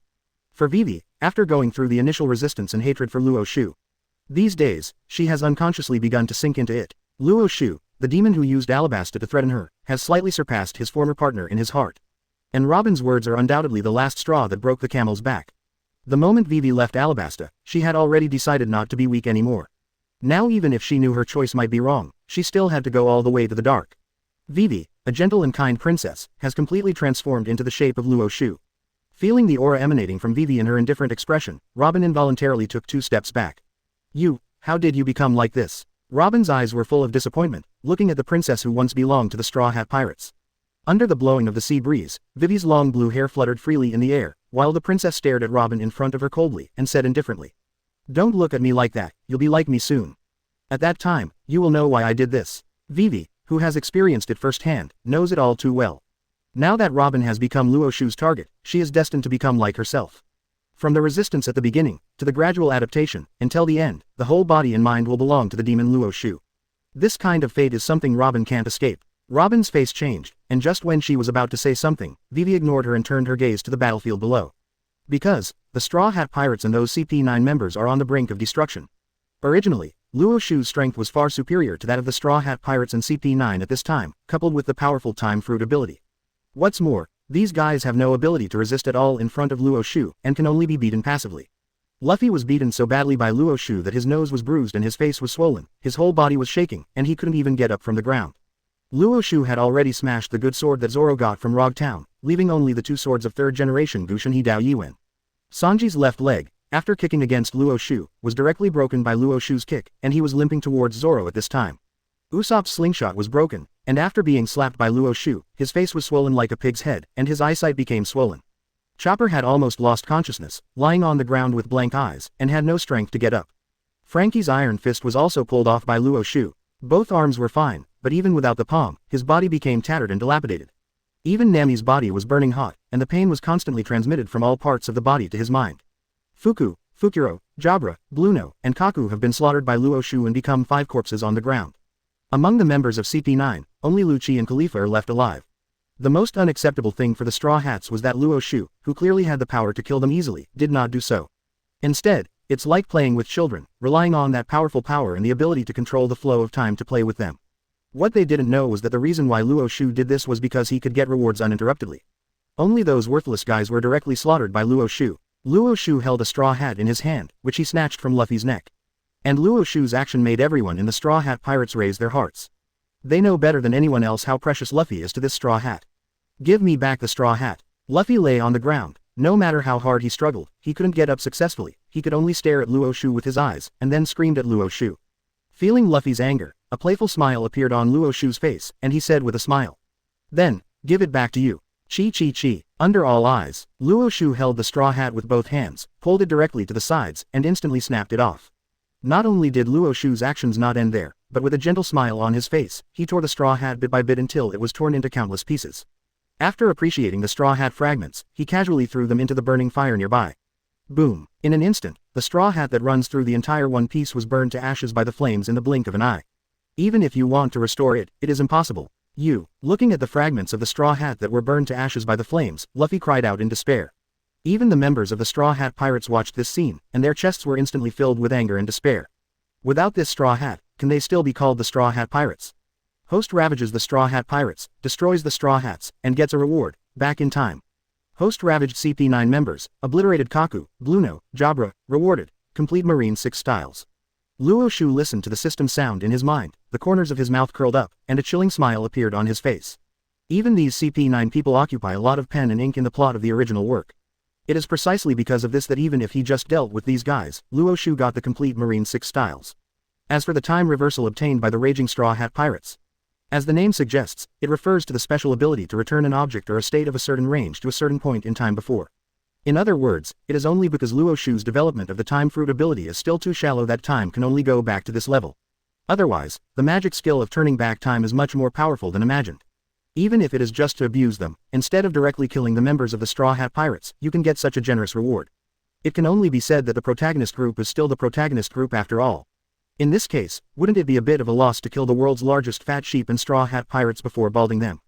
Luo Xiu looked back and forth at the members of the Straw Hats, and said with a smile. I've waited so long, and it's really not in vain. 025 Marine Admiral. Next life. Ask for flowers, ask for comments, ask for monthly tickets. As Luo Xiu's voice fell, several sounds of piercing through the air suddenly sounded. Luo Xiu turned his head and took a look, after seeing the warship galloping towards his position and the few shells in the air. He raised his eyebrows and smiled lightly. Oh, this time I didn't turn on the ability to hang, but did the background hang take effect? Luo Xiu stepped on the moonwalk and quickly left the area. The shells fell on the straw hats and the crowd of CP9 and exploded, and the violent roar resounding through the sky continued to resound. At the same time, Garp's horrified and angry roar suddenly echoed in the air. Luo Xiu, how dare you do such a thing, you be ****************.